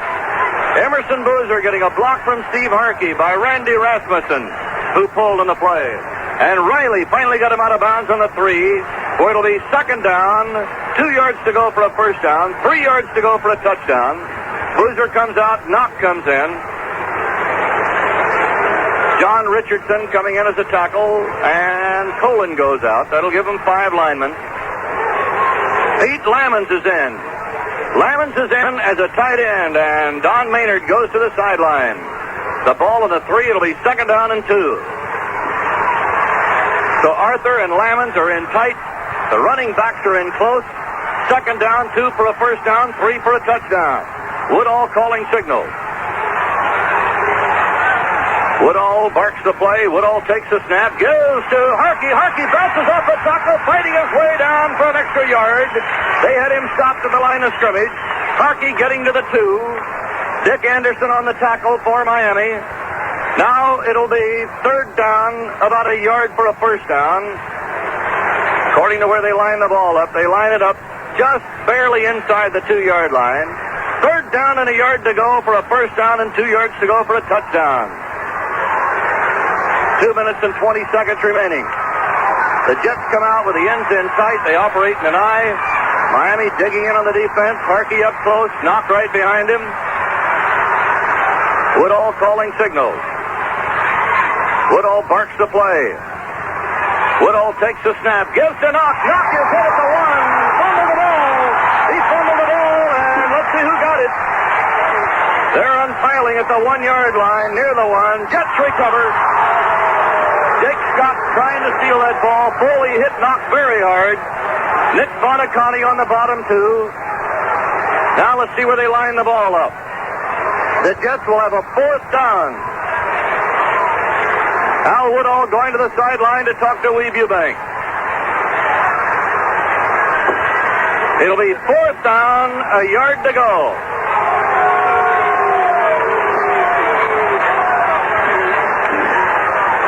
Mike Colin comes in. And we have a timeout with the score. The Dolphins 10 and the Jets 7.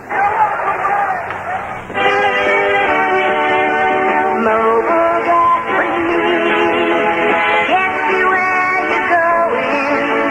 Mobile gasoline takes you where you want to be.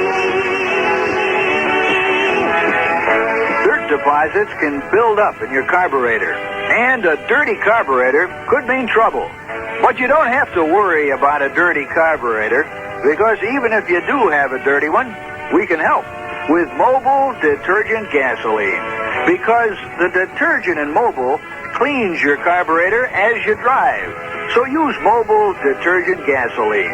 It can help your car's performance.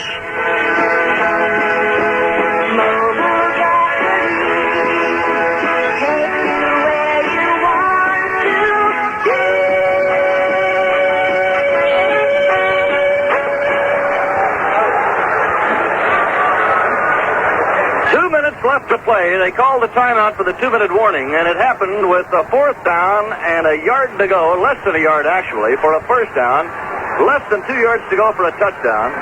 And here comes might be, who knows, the biggest play of the season for the Jets. In a situation like this, when a team is driving for a touchdown, the officials try not to call a timeout. Again, getting back to that word, which I don't like, momentum, it sometimes takes it away from the offensive club. In this situation, where the Jets were really floundering on the goal line, it may almost be an asset. Here come the Jets with the ends in tight. George knocked behind Steve Harkey in the eye. 4th down, less than a yard for a first down, less than 2 for a touchdown. Woodall calling signals. The Dolphins dig in. Here is a pitch to knock. Knock at the 5, knock at the 2, knock at the 3. Touchdown! George knock on a wide sweep to the left, goes in for the touchdown with a minute 55 showing on the clock. Well, with the Dolphins looking for that plunge up over the middle, the Jets went to the wide sweep with George Knock, and he went in standing up, and the Jets go in front of this game 13-10. And that's where the Jets have made most of their yardage today, running to their left wide. Boozer before and now Knock. In for the extra point try now, Bobby Howfield. The Jets are in front 13-10. A minute 55 seconds showing on the clock. Bob Davis in to hold. Howfield for the extra point try. Here's the snap, and the ball is down. The kick is on the way. It is good.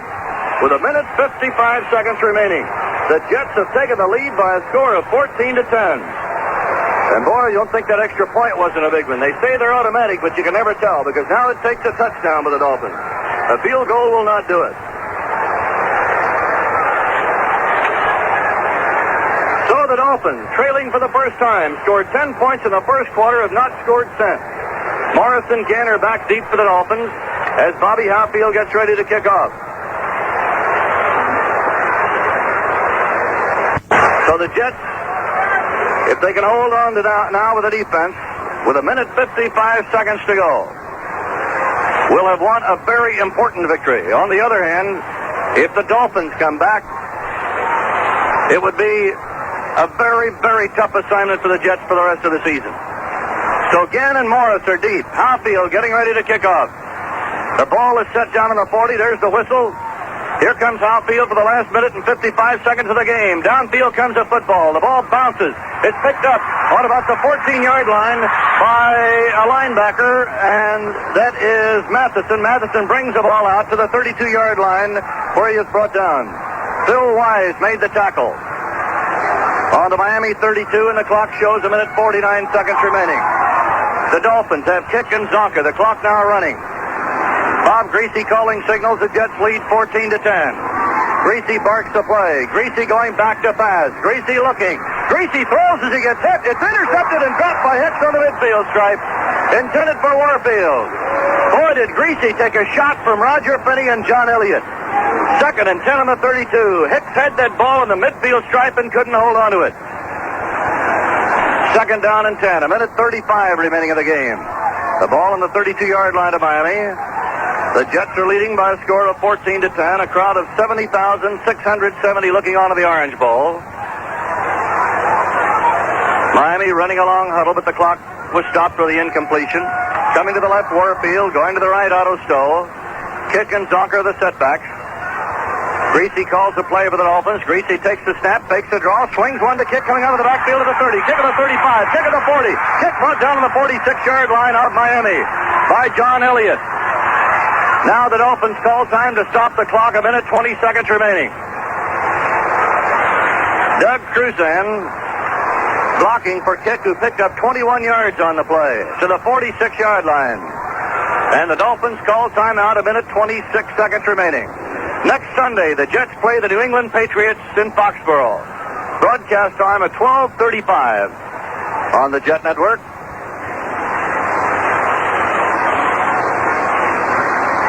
First down and 10 on the 46 to the Dolphins. A wild finish to a ball game. Bob Greasy to the sideline to talk to head coach Don Shula.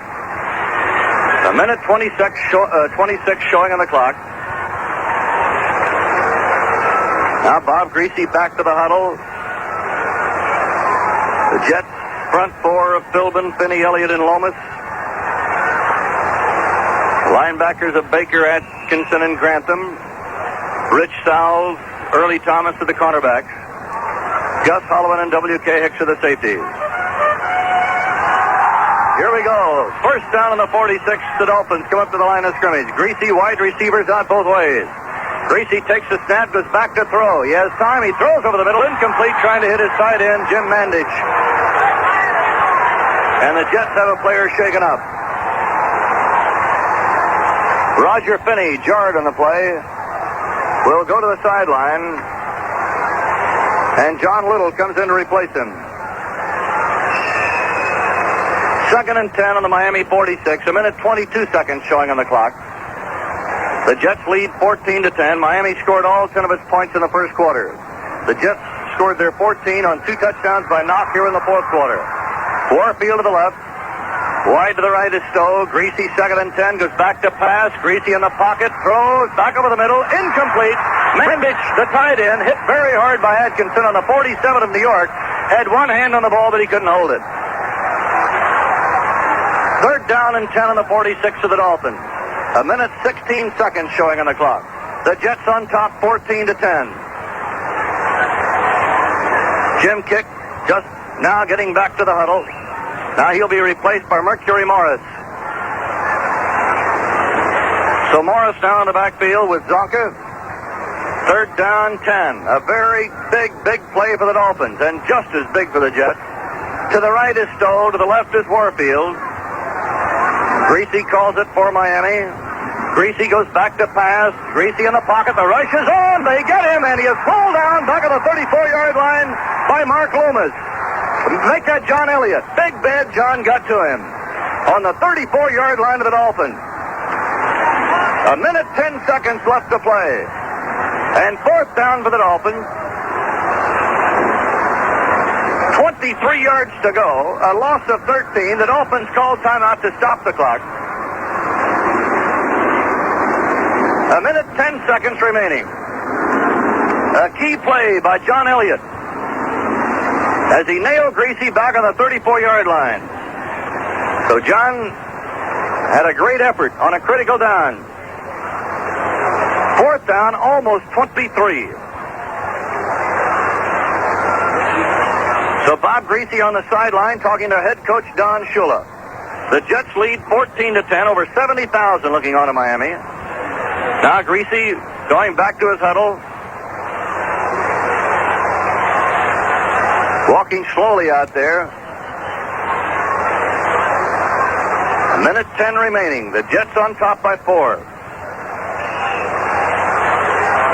John Little still in there at left tackle for Roger Finney, who was shaken up 2 plays ago. Here come the Dolphins on 4th down. Greasy up to the line of scrimmage with Warfield to the left, Stowe to the right. Greasy barks the play. Greasy goes back to pass. The rush is on. Greasy throwing, and it's incomplete. It was intended for Stowe on the 40-yard line of the Jets, and the Jets take over. Rich Sowles covering in the area. And this rookie has really come back to play a fine game this afternoon. He was criticized in that game in St. Louis, but it's pretty tough to be critical of a rookie who was thrown into a starting role at the very last minute as he was for the injured Steve Tannen. But Sowles has learned quickly and has played very well today. The Jets with the ball, a minute 5 left.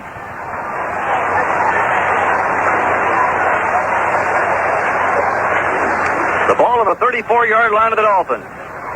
The Jets come out of the huddle. Woodall brings the team up to the line of scrimmage. This is the first time we have seen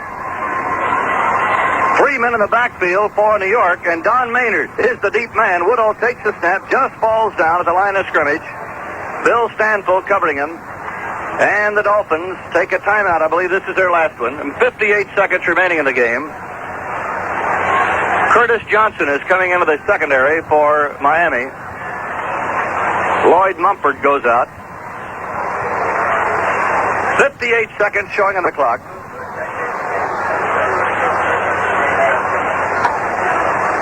The Jets leading 14-10. George Knock scoring both touchdowns here in the fourth quarter. John Riggins has not come back. Riggins was injured. in the second half and has not returned, but we have no report on him. Steve Harkey and George Knock both have done a fine job, as is Emerson Boozer, who will wind up the leading rusher for the Jets this afternoon. Once again, the Jets with a full house backfield. To the left is Castor. Don Maynard is in the backfield along with Harkey and Boozer. Woodall takes the snap, falls down at the line of scrimmage, and the clock showing 54 seconds and running, and the Jets will let it run. Here's Eddie Bell coming in, and Castor goes out. The Dolphins are out of timeout, and the Jets are letting the clock run. They lead 14-10, 37 seconds showing on the clock now. Miami led 10-0 in the first quarter, 10-0 at the half, 10-0 in the third quarter, at the end of the third quarter. But the Jets scored twice here in the fourth period. The Jets letting the clock run now. We're down to 21 seconds. We're going to get a whistle very soon. 18 seconds, 17 seconds. And there's the whistle. The Jets will be hit with 5 for delay of the game. Now the clock cannot start until the ball is snapped. With 14 seconds to go, all Al Woodall has to do now is hold on to the football. And I mean hold it. No fumbles here. The ball taken back to the 39-yard line of Miami. 14 seconds on the clock. The Dolphins have no timeouts remaining. They cannot stop the clock on this play. Woodall calls signals. John Schmidt over the ball. Full house backfield, and Woodall takes the snap, falls down. They let the clock run. It's down to 11, down to 10, and 8, and 7, and the Jets start to walk off the field, and so do the Dolphins. There's nothing they can do to beat the clock now. And with 1 second left, there's the 3 zeros, and the Jets win their first game of the year, upsetting the Miami Dolphins here in the Orange Bowl in Miami. And there's the end of the ball game and the final score, the Jets 14 and the Dolphins 10. Now let's take a 60-second jet break for this announcement.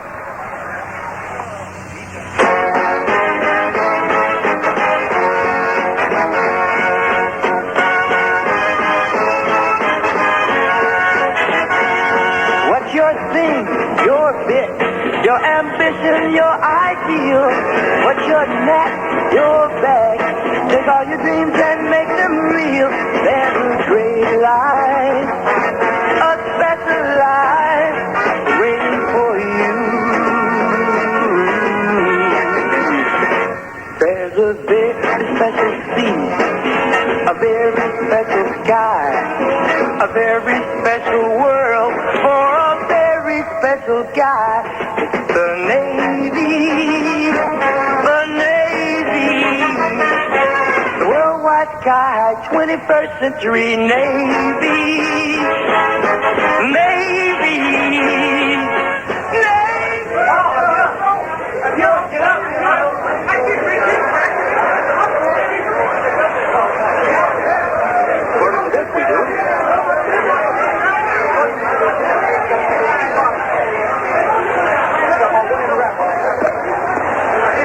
Well, it's all over at the Orange Bowl in Miami, and the Jets have won their first game of the year by beating the Dolphins 14-10 in what would have to be called an upset, because the Dolphins were a preseason pick as one of the real challengers in the AFC Eastern Division this year.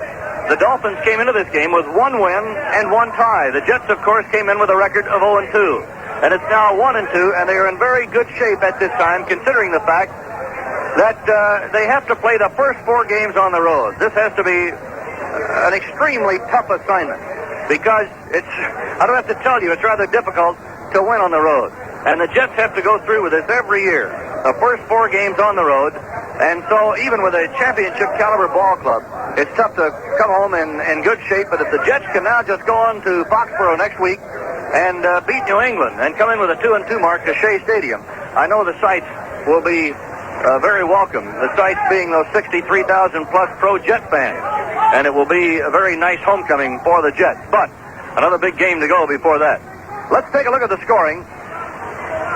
The Jets on the first play from scrimmage. Woodall threw an interception. Foley picked it off on the Jet 35, and he raced back to the 18-yard line. On the second play from that, Larry Zonka crashed in from the 16-yard line, broke into the open. He smacked into the middle and saw daylight, went into the end zone, and the extra point was added by Yepremian. Miami led 7-0 with only 13 minutes and 13 minutes and 37 seconds left to play in the first quarter. Less than 2 minutes had expired in the game.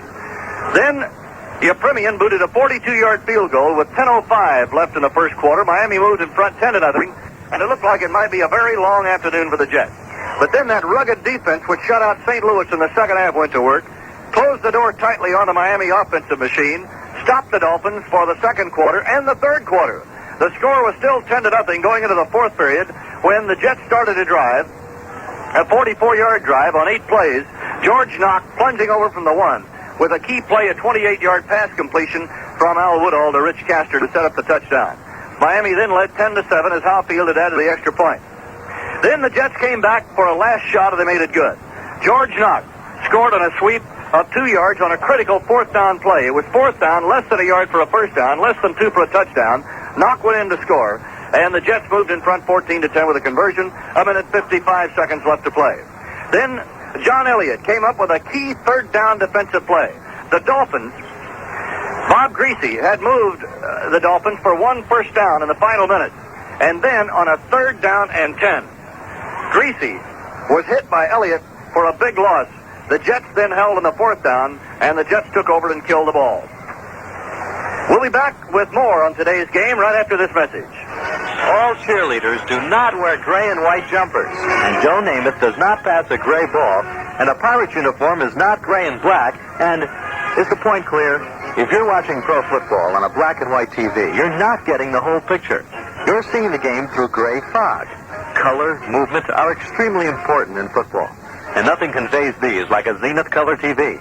Chromacolor picture tubes have been added to all 1972 sets from the 16 through the 25-inch models. It's Chromacolor that's given Zenith Color its reputation as clear and long-lasting. The place to buy Zenith? Cohoes Tobacco Company, where you'll find the finest selection of Zeniths in the area, and at the best prices. So, if you like football and the price is right, what's stopping you from getting Zenith Color now? Justifying a new TV to your wife who doesn't share your sport enthusiasm, huh? Well, tell her those soap operas and variety specials she likes so much, they're in color. Cohoes Tobacco Company, 60 Remsen Street, Cohoes.